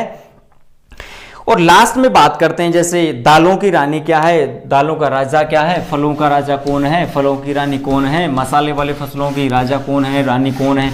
यहां से भी एक क्वेश्चन पूछता है जो मोस्ट इंपोर्टेंट है, लिखे हुए नहीं है तो गाइस लिख लेना, मोस्ट इंपोर्टेंट है। दालों की रानी, दालों की रानी और राजा। तो दालों की रानी तो कौन है गाइस, मटर। दालों की रानी है मटर और राजा है चना। साइसर एरिटिनम और पाइसम सेटाइवम, कुल क्या है, लेग्यूमिनेसी। कुल का भी ध्यान रखना। दालों की रानी है मटर, दालों का राजा है चना। इसके बाद बात करें फलों का राजा, आम फलों का राजा, फलों का राजा आम, मैंजीफेरा इंडिका, कुल है एनाकार्डियेसी।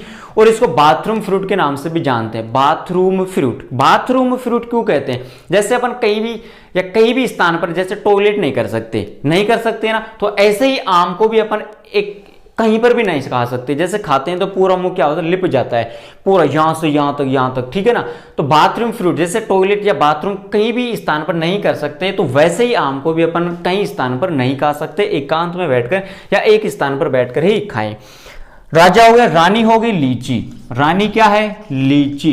राजा क्या है, आम। रानी क्या है, लीची। फिर बात करें फूलों का राजा, फूलों का राजा है गुलाब। फूलों का राजा क्या है, गुलाब। रानी हो गई गुलदाउदी, रानी क्या हो गई, गुलदाउदी। राजा क्या है, गुलाब। ये क्वेश्चन पूछता है गाइस, ये आपको पता होना चाहिए, मजाक नहीं चल रहा है। मोस्ट इंपोर्टेंट क्वेश्चन आपको बता रहा हूं, जो पूछे हुए क्वेश्चन है और पूछे जाते हैं। फिर बात करें मसालों का राजा, मसालों का राजा। तो मसालों का राजा तो क्या है गाइस, मिर्च। और रानी क्या है, इलायची। मसालों का राजा तो क्या है, मिर्च, और रानी क्या है, इलायची। मोस्ट इंपोर्टेंट है। फिर बात करें अनाजों का राजा, अनाजों का राजा। तो अनाजों का राजा तो कौन है गाइस, चावल। मोस्ट इंपोर्टेंट, या तो फिर कह सकते धान। तो अनाजों का राजा तो क्या है, चावल। और रानी हो गई, रानी कौन है, मक्का। रानी कौन है, मक्का। अनाजों का राजा चावल, अनाजों की रानी मक्का। फिर है, तो गाइस ये हो गई शीतोष्ण फलों का राजा, सेब हो गया। चारे वाले फसलों का राजा बरसिम हो गया, और रानी रिंस्का हो गई।